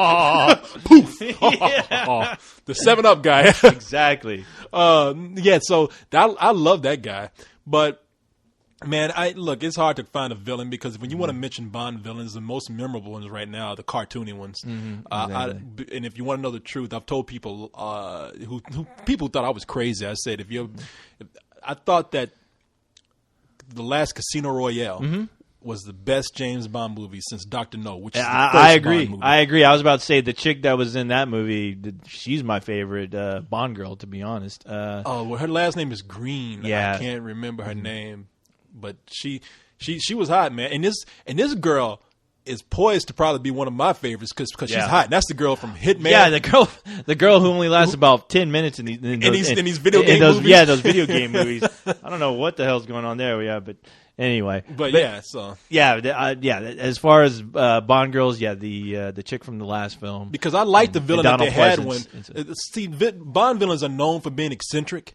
Like they're known for, like we say, Jaws, Blofeld, somebody who has a voodoo guy as a sidekick or something. Yeah. But the guy in the last movie, La Sharif or whatever his name was a guy who he was sort of a business tycoon in a way. Yeah. Sort of a dealer. I guess he dealt in arms or something. But his only eccentric feature was that he just had blood come out of it. He cried tears. And and explained like he had some faulty tear duct or something. Yeah. So that was he wasn't too crazy. He was just a guy. Yeah. And I appreciated that. I want Bond to get back. He seemed realistic as far as the Exactly. villain. I mean, he was still getting shit from the other guys. Like they were threatening to kill him if he didn't get his shit together. So I'm like, all right, I believe that. I can believe this villain. He's not straight up evil. He's not the untouchable villain. Exactly. So and I appreciate that. So anyway, you have anything to add to that? No, I don't. All right. Let's see what we have next here. Hey, maybe you know this because I don't. Yeah, I'll tell admit me. I do not know. It says, hey guys, I was wondering with Quarantine coming out as a zombie film, what is the deal with the World War Z movie? I was a huge fan of the book and I heard there was a movie coming out and I was just wondering if you had any news or whatever. None. Forget about it. Thanks. Okay, that came from Handy Andy. Handy Andy, yes. Handy Andy, there is no news on that whatsoever. You can look on the internet and you'll probably just end up reading the old news, which it's always getting ready to be in production. Isn't it? It's not in production right now? No. Mm-mm. I thought it was. Yeah, unless you found out something recently, no, I have not heard anything as far as that movie moving forward. And I remember writing I remember reading something about it like a year or two ago where they talked about it's going into production, and then they'd say that the script was written by Straczynski. Straczynski, yeah. But I haven't heard a single thing as far as Straczynski is a comic book writer, but he wrote on. He also wrote on some science fiction shows. I think I don't know that. No, much he about did Babylon 5. Babylon 5. He's written Rising Stars. That's the comic book Spider-Man. series, Yeah, he did comic books for a while. But as far as it moving forward now, I mean, I remember reading stuff about that before the strike happened. So you might want to look that up at some point because I heard that they had a cast. And I always hear the same shit, and every time I look to verify, I get nothing. But I'll look it up. I'll look it up right now if you want. So I'm not doubting you. I'm just saying, see if there's anything new because somebody swore to me that this was going on. Yeah. But I don't know. So I'm not doubting you. I mean, know. honestly, if it were, if I mean. The last time I read something, if it was in production, you'd be seeing production stills right now. You know, people would be talking about it because it'd probably be one of the most anticipated zombie films ever. You know. Look and see, man. I really thought that was going through. World War Z, by the way, it's a book by Max Brooks. That is Albert Brooks' son. Albert Brooks, the great comedy writer. Max Brooks has the first thing he wrote was the Zombie Survival Guide. Survival Guide, yeah. The Zombie Survival Guide, which is it's a manual written like an actual manual. Let's just say you're going camping or something. You get a book that shows you what to do. Basically, if you've seen all of Romero's films, you don't really need to see it, but it's still entertaining. I mean, I love the part about using the sword. It's to great kill book zombies. Yeah, no, it's a great book. No, it is a great book. As a science. It's like it's all. I mean, it's a humor book, but it's done exactly real. It's done totally real, and it's very straightforward. They say this is what you do if zombies attack. They explain that why zombies exist, why they don't decay, how they function, why they're reanimated, and then the book gives you an account of certain of zombie encounters throughout history that led up to the information they received to make this book. So it's written like a manual. No, it is, and it's great. And then he went to write World War Z, and the whole book is a fictional account of a great world war that happened due to the spread of a zombie virus and how the world came together almost from extinction to fighting it off. And it's all told from first person accounts. Yeah. So it's all written as if people said they were there. And the audio book, it has Mark Hamill. It has Mark Hamill here. What's the dude from MASH? The great actor. Alan Alda. Yeah. Alan Alda, he's on there. Let me see here. But it's an all-star cast on that audiobook, so you should go. You should definitely go pick it up. Yeah, and I read the book. I read both those. I mean, it's a great book. I mean, it starts out a little bit slow because it's kind of weird to get into because it just starts out from first-hand accounts. Right. So it's not like you're being drawn into a story. So you just have to get used to reading little bits and pieces. It's going to be hard. It's going to be really hard to see them really try to pull that off in a film. But so like I said, I'm looking while we're talking here.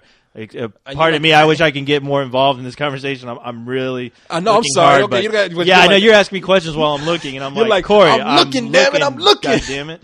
But no. I mean, no. It's all the same shit. I mean, I'm looking on Wikipedia, which they're pretty good as far as updating.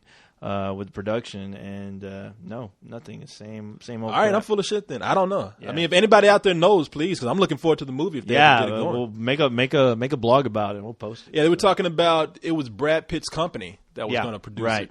So, yeah,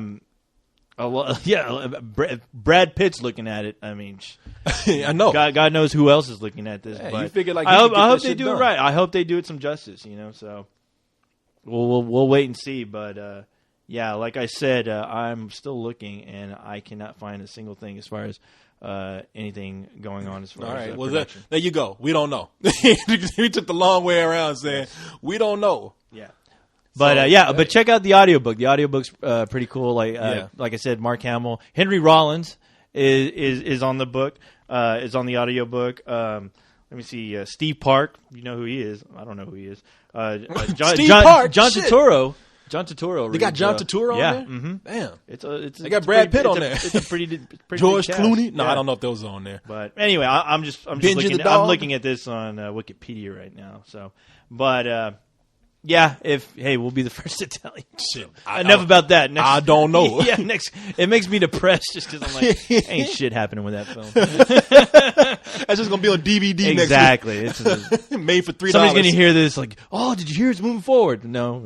In fact, I think that was the movie Walking Down Congress that day. I saw that zombie thing. There you go. When I almost hit that guy. They were filming it then. Yeah. I almost hit an extra on the set. So, all right, we don't know. All right, so let's go ahead and go to our next question here, which is from, now I don't know how to say this girl's name. If she spells it, you have to go and fuck it this up. Yeah, she's fucking with us, man. It's Nnie, so I don't know if it's Ni or Nnie. Yeah, I'm the girl who says Ni. So I don't know. A strawberry. Girl, what is your name? Call us or something sometime. Let us know what your name is. I'm just going to say Ni. So she says, where do I start? I imagine you must be somewhat of an animation buff. I guess you're talking about me. And More with the animation. I know. And the art and marketing behind animation has changed so much with the introduction of newer technology, bigger studios, and computer graphics. What animated film, show, or even short do you think had the largest impact on the decade it was created in? And what was the impact? Well, real quick, we just talked about, if you want to know some innovative shows, Astro Boy and Speed Racer ushered in one phase of Japanese animation or anime, now a long time ago in the 60s and 70s. Yeah. Then there was a complete second phase that I think happened with Akira. And we just talked about Akira. We don't even go into it a whole lot, but Akira actually brought in a whole new awareness to Japanese animation to the Western world here. So. Keep going, Corey. All these animation questions are catered towards you. Okay, so I'm I'm a grown robot. I don't watch cartoons. No, you just read comic books all day and ask me about video games. Right? Fuck you. I do what a man does. Man robot. Man bot. But so now, if you want to know what was probably one of the most influential films. Now, if you want to, in America, like I said, Snow White ushered in the whole age of making theatrically feature-length Disney animated itself, movies. Disney, as far as recently with computer graphics, Toy Story? I was about to say Toy Story. Toy Story, that was made in '95, the first totally CG animated film. Everything followed suit after that. It was hugely successful, critically successful, did great numbers. So that had an impact on how we produce animated films today. That was one of the things that kind of started this whole deal with Disney saying, you know what, we're just going to work with Pixar, kind of give the boot to 2D animation after a while. And the rest is history. So that, needless to say, And you got Wall-E. There you go. And now you got Wall-E. As far as a short goes, well, if you want to know about computer graphics and animation completely, everybody's going to say Jurassic Park and whatnot. Tron. Yes, Tron definitely. Yes, a big influence. That's the first one to really kind of bring in CG animation into films and use it extensively like it did. If I'm wrong, let me know. But like that's the last Starfighter, too. Yeah, the last Starfighter had that a big was, that was but only it was, because of Tron. It was only because of Tron, but it started to push it as far as just when they started doing vehicles. And there's a really cool documentary on the last Starfighter DVD where they start doing the CG animation of the ships. And they have X-wing fighters. Yeah. Just a little demo of X-wing fighters flying around. Yeah. And I mean, I'm sure obviously that people started working on those programs and it becomes the new special edition Star Wars. Yeah. So. No, there you go.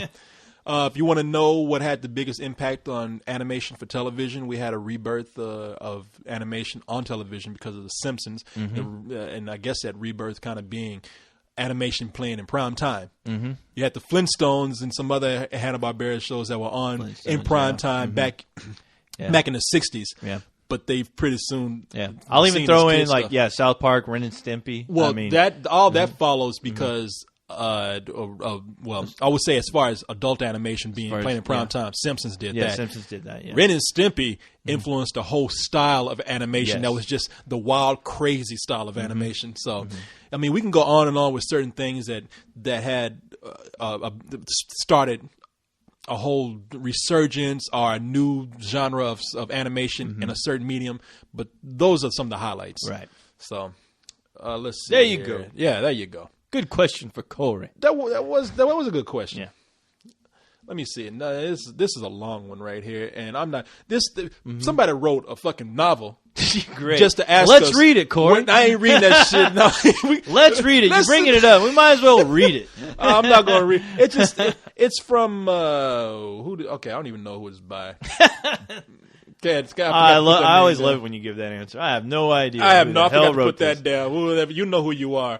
But they pretty much just took three paragraphs to ask us, are you looking forward to Spider-Man 4 and 5? Not really. I mean, I mean, if they make the next one go ahead and up to par with part 2, yes. But after watching part 3, and if Marvel is still, if they're still throwing in notes to Sam Raimi to throw shit in there that just Sam Raimi's not interested in, it's gonna suck, because if you ask me, Spider-Man 3, I'm not even gonna get into it. Spider-Man 3 was made by a committee, and it's there for you to see. It's a mess. I don't like it. So after watching that tragedy that Spider-Man 3 was, I can't say that I'm not looking forward to it, but I'm gonna be curious to see if they're going to try to make up for that film. It's funny because he says in all caps, I'm going to stand back, I am not asking you and co-host to bitch about Spidey 3. Hey, I'm sorry. asking you guys to talk about Spidey 4 and 5. Now do this. He's giving me orders on my show? Kid can go to hell with him and his questions. Shove that question up your ass. Don't talk to me like that on my show? What the fudge? No. Sorry, pal. I like the way you say "fuck with me" about my name. All of a sudden, you throw a fudge out there. Yeah, fudge with me. I'm about to go crazy, Corey, you but I had to calm fudger. down. Yeah, you fudge you. Go fudge yourself, you and Spider-Man. Dude, Put some of his webs up your ass. But no. webs on that mouth. Quit asking stupid questions. That's me stupid ass questions. No. I'm sorry. It's a package deal. We just have to. I mean, because it bases our opinion on what we're going to think of the next movies. I mean, Spider-Man it's like, oh, we can't wait. It's going to be great. Epic. Sam Raimi, he ain't going to fuck it up. Fuck you. Yeah. Marvel is not going to fuck up their property. I guarantee it. They don't ever fuck up anything. Especially they never recast. They never do things they shouldn't do. Shit. Yeah. I hate Marvel, by the way. Marvel Studios, I hate them. Do you? I'm sorry. Really? Yeah. Why? After reading about what happened to Terrence Howard? Terrence Howard? I was like, are you fucking kidding me? And I'm like, why isn't the director bitching right now? Terrence Howard is the guy, of course, who was set to play Warhammer. What was his name in the movie? War Machine. Warhammer. Jack I Hammer. even know that, but he was pretty much Tony Stark's sidekick. Yeah. in Iron Man. In Iron Man, yeah. Put it this way, he was the black dude from Iron Man. Exactly, and he was a cool black dude. I liked him, shit. But as opposed to all the other black people that you don't like. He spoke real well, but no. But I was pissed off when I read that, and I'm like, how come? Where the fuck is Robert Downey Jr.? Where is Jon Favreau? Why are they not bitching at Marvel right now? They probably did. Hey, what the fuck? Well, they should tell the media, hey, we don't approve of this. We don't approve of what Marvel's doing. We're gonna make the movie, but we don't agree with it. This is fucked up. Robert Downey Jr. probably did say something, and then Marvel said, "Do you want your paycheck?" Man, and Robert Downey Jr. was like, and that's "I'm the sorry, thing. you're right." And Robert Downey Jr. I mean, as much shit as he likes talking, especially that rant he went on about the Dark Knight, that motherfucker. I don't see why he can't make a big deal out of this, because I'm sure the studio will pay attention. I'm surprised. I am shocked at Marvel fans. That's Marvel fans. I like to slap them around sometimes, Corey. But I'm surprised. I'm surprised those nerdy little dorks with their Thors and their Captain America's throwing his gay shield. How come they're not starting up? Why is no one starting a goddamn petition to get this guy back into the role that he made obviously cool? Can I tell you why? Why? Because he's black. Is that why? See, I wasn't even bring that in there. It's because he's black. Marvel fans are a bunch of racists. I'll have nothing to do with them, Corey. I will have nothing to do with them. That DC all the way, brother. I was not going to bring race into that. Hey, they're talking and like that uppity black guy asking for money. Exactly. They gave him a bowl of chitlins. What more does he want? Well, look, hey. I can tell you why nobody's writing a petition. Tell me why, Corey. Because petitions don't work. That's why. They do. No, they don't. Hey, look at Batman Beyond, the unrated. That petition worked. I don't even know nothing about that. Now, we'll talk about that next week. All I know is that people tried to think about this. People tried to petition and boycott them talking about the retard stuff in Tropic Thunder. So you're telling people to give up, huh, Corey? Don't protest. Don't do nothing. Just keep your mouth shut and you get what you deserve. Right? Is that what you're telling me? But co-host, did you notice something? What? The world didn't come to an end. Don't you ever tell me that, Corey. Don't you ever tell me that on my show. Co-host. No dogs allowed. That's what they told Terrence Howard. No blacks allowed. Yeah. Marvel, you son of a bitch. Who asked for more money? Yeah. Damn. No, man, who knows, man? I really thought that people. I'm just pissed. I'm just pissed when I read that, and there's no upcry or nothing. It's funny because they just pretty much said we can get another black dude, and you just got Don Cheadle. What? Don Cheadle didn't even call up Terrence Howard and be like, "Hey, man, is this cool that I to take your place?" He just took it, and he don't even. That is a guy. I'm pissed off at him too now, because if I'm like, I ain't gonna do that to another brother. He's my brother. I can't take work from my brother. I can't do that. It would not be right. I am Don Cheadle, and I don't do that. It's a black thing. I support you. How dare you, Marvel, ask me to replace him? How dare you? But does he do that? No. I'll sign up. I'm going to be a superhero. He don't talk like that, but I know. He's well, at least you didn't make him sound like I was gonna be Irons Man. Irons Man. Eyes closed every day. I can do it. The lasers come out of my eye. No, it's not Superman. I can do this. I want a big S on my chest or a big B or black. Sorry. What was the question? What was the question? Oh, if we're looking forward to Spider-Man 3 and 4. That's right. Okay, no. Okay, moving on. Yes. Man, we have emails that come in themes. It's funny how these people think alike. We just had somebody asking about World War Z. Now, this isn't really a question here. It's more of a comment. They're talking about. They said, I was just writing a comment on what you said about quarantine. Scariest part being the military coming after them. And in the movie Quarantine, it's the military that keeps them in while there's a rabies or something going around inside the place. And I said that was pretty scary to me. And he goes on to say, I felt the same thing with 28 Days Later. Me and my friends would get together a lot and talk about movies where we wouldn't, God damn it. Now, you want me to read that for you, Corey? No, I don't need you. Fuck you. Did you screw up his email? I can do that. Yeah, I had to. Yeah, in a way. Watch your mouth, Corey. So, fudge you. Yeah. So I felt the same thing with 28 Days Later. Me and my friends get together a lot and talk about movies we would or wouldn't live through, like Battle Royale, Night of the Living Dead, etc., etc. And I have to tell you that even though those zombies were gold medal long distance sprint runners. Okay, I'm not reading the rest of this. What the hell? I don't know where his fucking going. What's the question, Corey?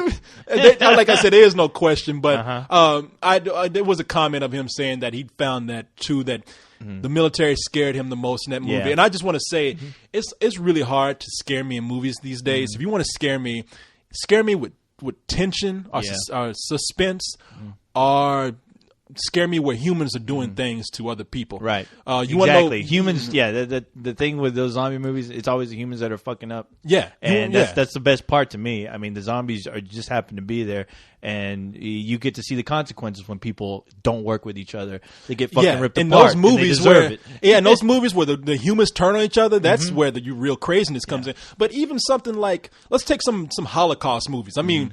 Those are scary to me. When a fucking Nazi walks into the room and there's a bunch of Jews sitting around waiting, it's like Corey, that happened. Yeah, exactly. That's what I'm talking about. Because that wasn't science fiction. No, the Holocaust wasn't science fiction. Nazis didn't come from the moon. I thought when they say the zombie Holocaust, is the same thing as the Jewish Holocaust. I didn't know what you're talking. No, man, those movies because that's history. Yeah, that's man's atrocity against somebody else. Right, man. When a Nazi walks into for example, I saw a movie that was so depressing and it frightened me so much. And I don't like this movie because it was nothing but one depressing thing after another. It was called The Gray Zone. I think Tim Blake Nelson directed it. If you want to know who Tim Blake Nelson is, Tim Blake Nelson, he was you've seen him before, a character actor. You've seen him in a lot of movies, but recently he was in The Hulk. Oh, really? Yeah, he played the guy that Bruce Banner went to go see. He was the guy sending Bruce Banner all the messages. It's another character actor. Right? Yeah, that's what I'm talking about. Yeah. He directed one of the most bleak, depressing Holocaust movies I've ever seen called The Gray Zone. And it was nothing but Nazis coming in and just talking shit to Jewish people and blowing their heads out. Wow. And like Schindler's List. Very nervous for me. Very nerve. It's hard to watch. It's hard to watch that film again. And it's a great film, but it's hard to rewatch. And I have never been so nervous than when I see like a helpless Jewish person walk into a room and you don't know if they're gonna just talk or if they're gonna pull out a gun and shoot everybody. Yeah. Or just do some other crazy shit. I hate Nazis, by the way. Yeah. It's good to know that, Corey. because I tell you this. I went to go see Saving Private Ryan. I had a friend of mine. She told me like her and her boyfriend went to go see that, and she was like, "I didn't like that movie," and I'm like, "Why?" Like she said, "I like the Thin Red Line better." Oh, that 3-hour fucking Boar Fest. Exactly. The movie I the guy who gets lost in the jungle. And we watch him like actually try to find his way back in real time. Yeah. And so I was like, well, hey, look, you like what you like. That's cool. I said, I like Saving Private Ryan better. I think it's a great movie. But what is it that you didn't like about Saving Private Ryan? She's like, well, I just didn't like the way that they portrayed the Nazis in the movies. I mean, aren't Nazis people too? I'm like, no! What? No! I mean... Who are you hanging out with, Corey? Apparently the Aryan Nation. Jesus Christ. Now, who said the Aryan Nation was racist? They let me hang out. Damn. But no, it's you know how it is. People get that real liberal fucking the granola shit, hippie shit going on. I don't even call them liberals. I call them dummies. Yeah, I mean, and man, I'm just like, fuck you. I mean, okay, Yeah, I understand what you're saying. You got to have a tinge of humanity, even when you're looking at something as atrocious. I as can see that. I see what you're saying. I can see a broad saying that. But I mean, come on, really? If Nazis, the worst of the worst, I'm talking about, did this as a collective. No, they're not human. These are fucking monsters. They man, are. to me, They are all right? monsters. Yes. You know, I mean, I don't see how you can get somebody, men, women, and children, and just put them in camps and then go in and abuse them and murder them. Like, to me, I'm sorry, I don't see And it. that's a whole other form of brainwashing that I will never understand. I mean, it is a scary thought to think that one person And that's why Germany right now. Look, I know I got managed some, to pull this off and almost won. I mean, Jesus Christ. Well, he no, I don't think he almost won. I mean, he had America and fucking Russia. Well, Russia more than.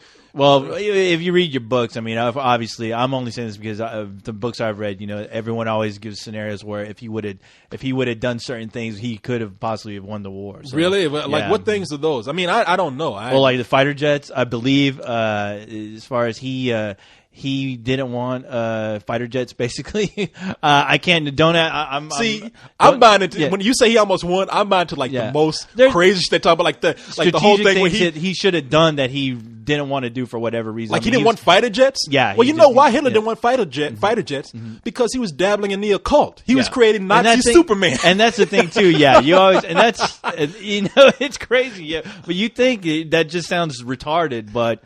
Yeah, I mean, he was honestly. He was dabbled really in the into occult, it. but he wasn't going to Yeah, make I mean, any he- kind of like mechanical Nazis Yeah, and exactly. shit, and Nazis that could fly. I mean, think because about the they had devil on their Rocketeer. I side. mean, the Rocketeer they had that was hinted at as far as creating these men with jetpacks. You know, See, that's mythology, Yeah, right? That's it's just Nazi craziness, mythology. yeah. They weren't going to do that. That's No, why they did lose because Hitler was talking about I want the jetpacks. Yeah. It's like motherfucker, we Yeah. got tanks. No, I don't want tanks flown by giant bats. Exactly. Yeah. Dropped on America. Why? I turned them Asian all of a sudden. I don't know why. It's funny because I used to know this stuff, and I haven't looked at it in so long. Look, like I said, I got some friends with German, but Germany they do not want to talk about that shit. Oh, 'cause no. they know- I mean, no. I mean, we got dictators all around the world, so I'm not even trying to make it seem like Nazis. I mean, Germany is the only one, but it's funny because the whole world, even other dictators who are doing the same shit, got their Yeah. eyes on Germany. Like, don't you start that shit again? The moment somebody could just scream in Germany, be like, "Hey!" Be like, don't you sit your ass down? I know. I'm scared now. There are a lot of kids listening to this. It's like they're going to repeating what we're saying in their history class. And like, who the fuck told you that? Yeah. John Batts dropping tanks. Rocketeers. What? Hitler's getting Rocketeer. What? Flying around, winning the war. What the occult? They work with the devil. They Nazis going to the moon. Yeah, kids, What? you want to know about real Nazi history? Go play Castle Wolfenstein. Go play Return to Castle Wolfenstein. The Nazis had monsters and all kind of stuff. Weren't they going to make that into a movie? Huh? What happened to that movie? Exactly. So, man, that's all our email. Is that it? Yeah, no, I wanna do something real quick here. So let me go ahead and render this out. I always want to say shut down, like, chew, but let me go ahead and stop and render, and then I'm gonna come back with my special presentation. All right, co-host. Before we get out of here this evening, I just wanted to pay tribute to someone who is my hero, my idol, gave me years of entertainment. Oh boy, yeah, I know who he is. Do you know who I'm talking about? I know. Someone who I discovered many years ago, but has since then been an inspiration to me.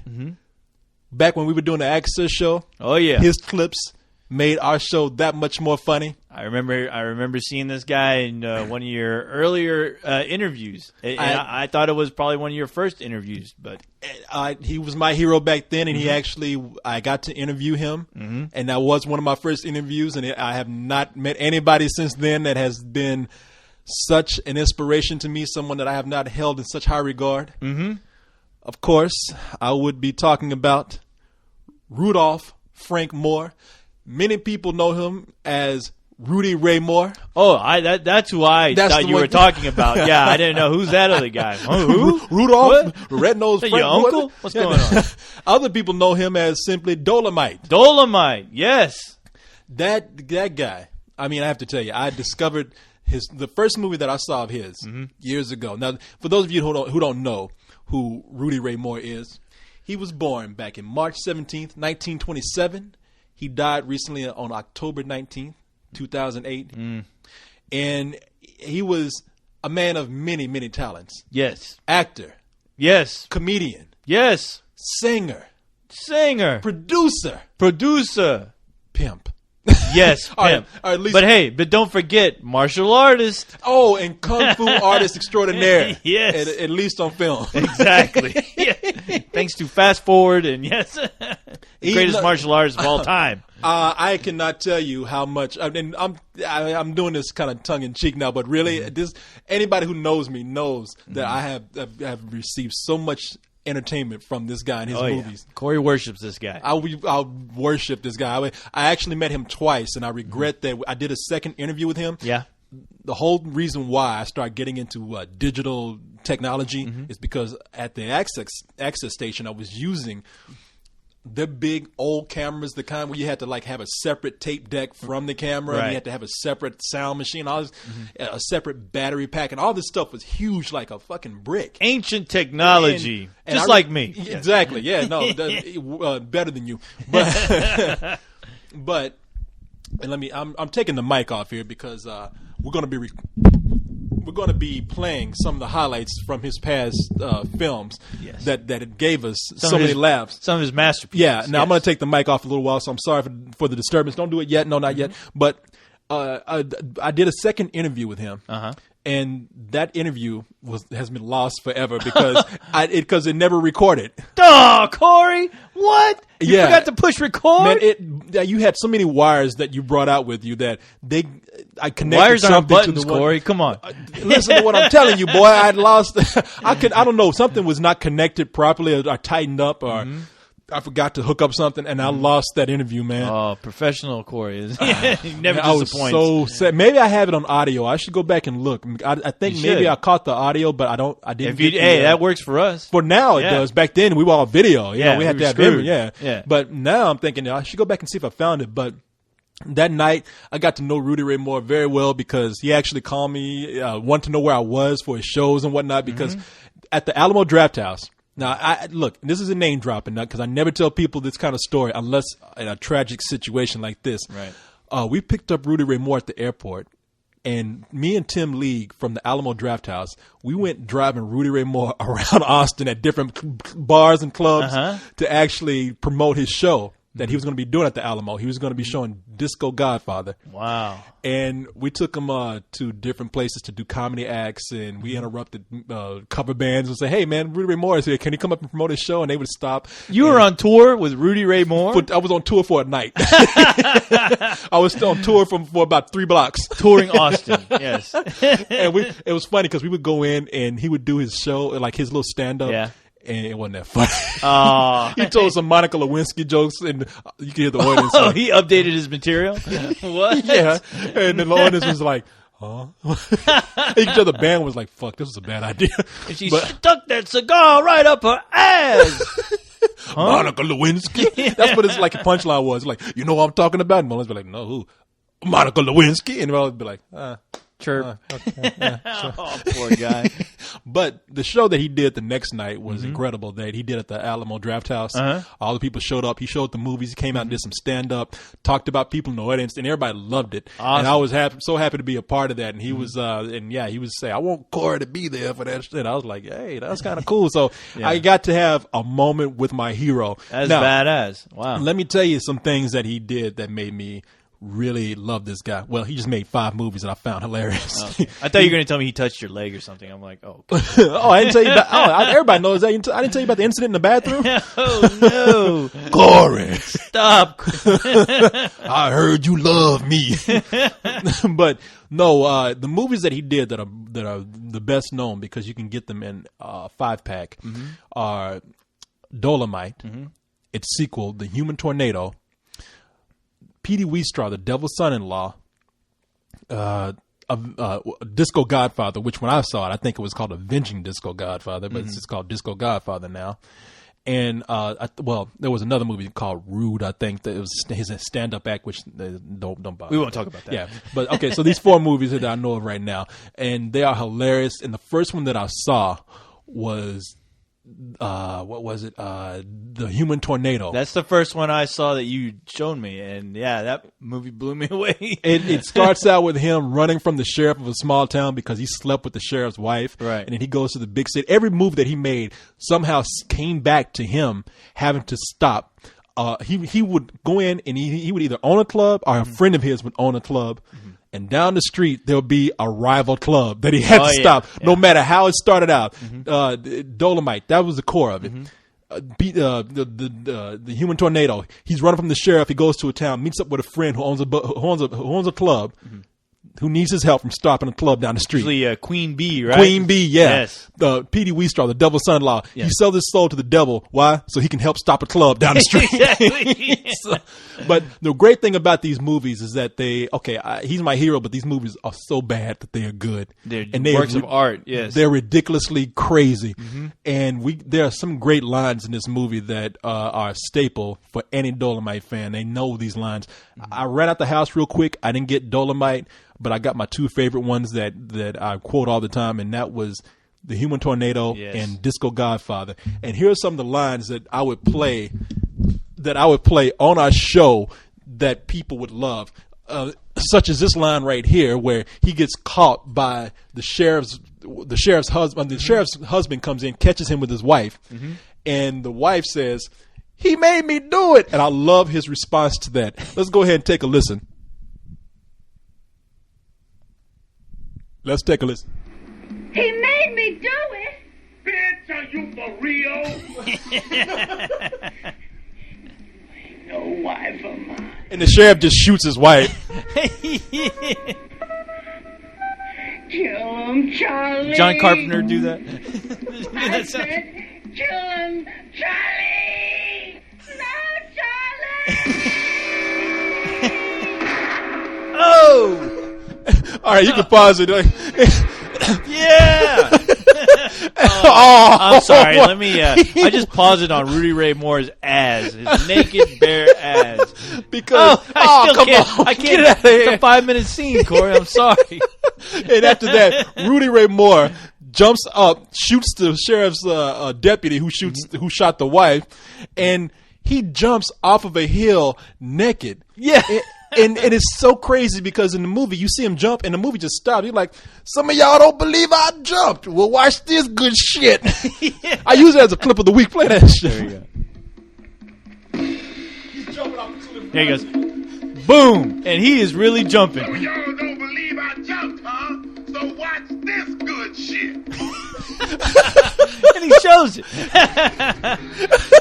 Ouch! Damn.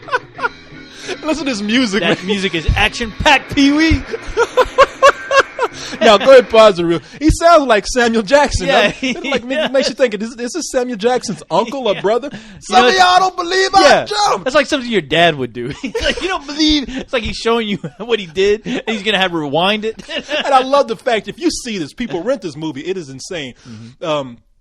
It's funny that he jumps off the hill naked. Oh, but yeah. he still manages to put his hat on.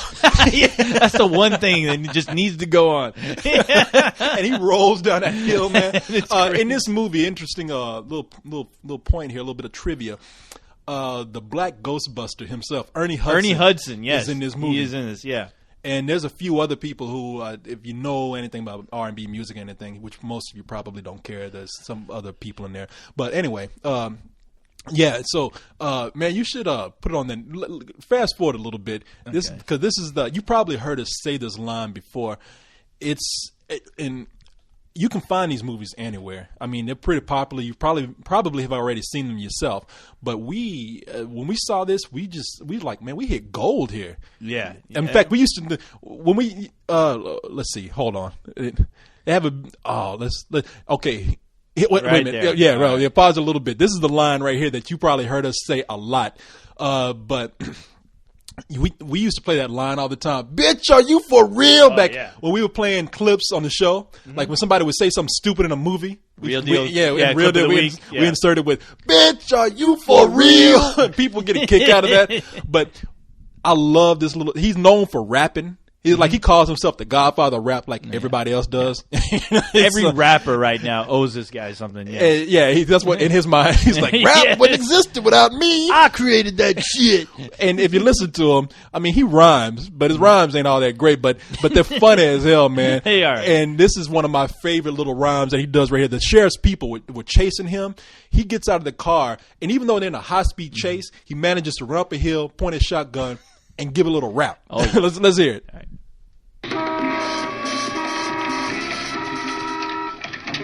I'll stop this long-haired, sea-fapping, dilapidated sheriff now, because he just want to follow me anyhow.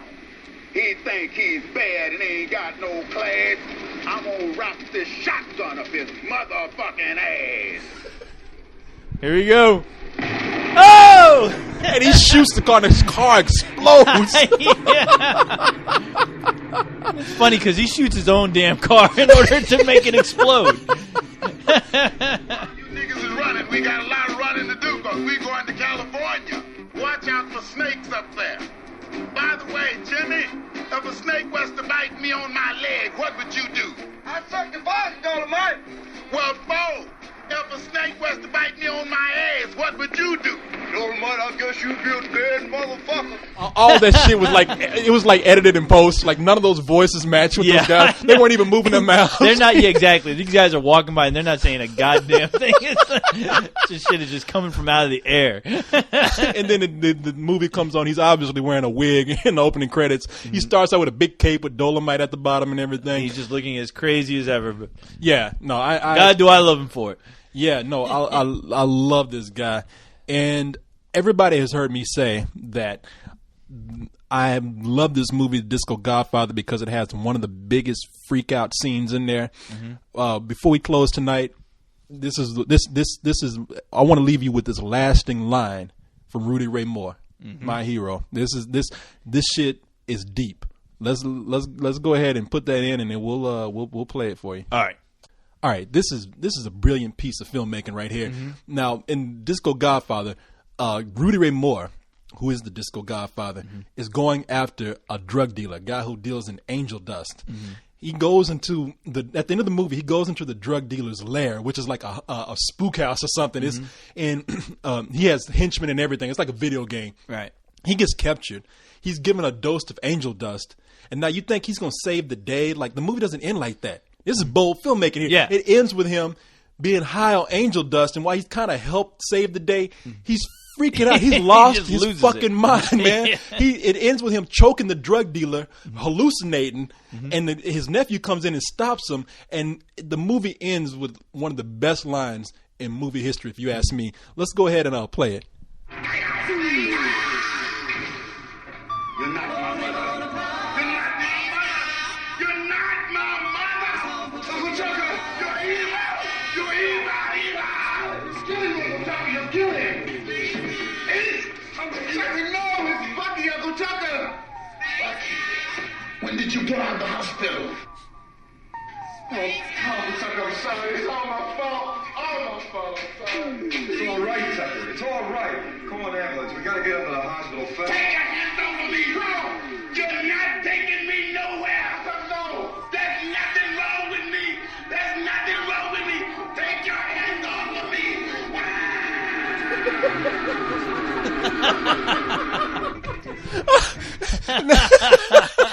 That's the end of Wow. the movie right there. He's screaming his ass off, talking about, take your hands off me! Ah! But, a little bit of trivia right here, too. The guy his nephew that's trying to help him out in that scene, that's the Shogun of Harlem. That's the No guy shit? The guy from the Golden, not the Golden Child, but from, God damn it. Oh, The Last Dragon? The Last Dragon. Yeah.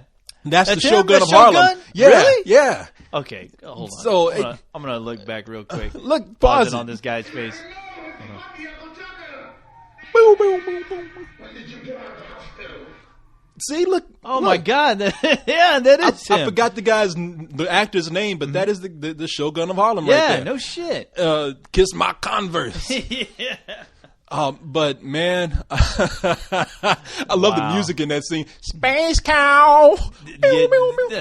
Yeah, cheesy ass space music they got playing in the background. Now I looked up the soundtrack because I wanted to get it. They're saying it's actually from a track called "Spaced Out," and I think that's what Oh, they're saying. really? Spaced out. But for years, Leon and I thought that they were saying "Space Cow, Space Cow, Space cow. Space Yeah. Cow." Pew, pew, pew, pew. Well, man, all I have to say is that's just a little taste right there of the enjoyment that this man has brought me The insanity and the entertainment. all my years. We can't even begin to touch how crazy these movies are with this little bit of a sample that we gave you. We can't show you the karate scenes in these movies. Oh, my we can't God. show you the The freak best out scene karate right scenes. here. Yeah. We can't show you some of the nonsense from Petey Wheatstraw that's in there, like a woman giving birth to a watermelon. It's man, but all I have to say is, and truthfully, no joking here, the man is a legend. Go out and watch these movies if you want a good laugh. You want to talk about great stuff to show at a party. These two movies that we played tonight are brilliant for that. Rudy Ray Moore will live on forever. Ever.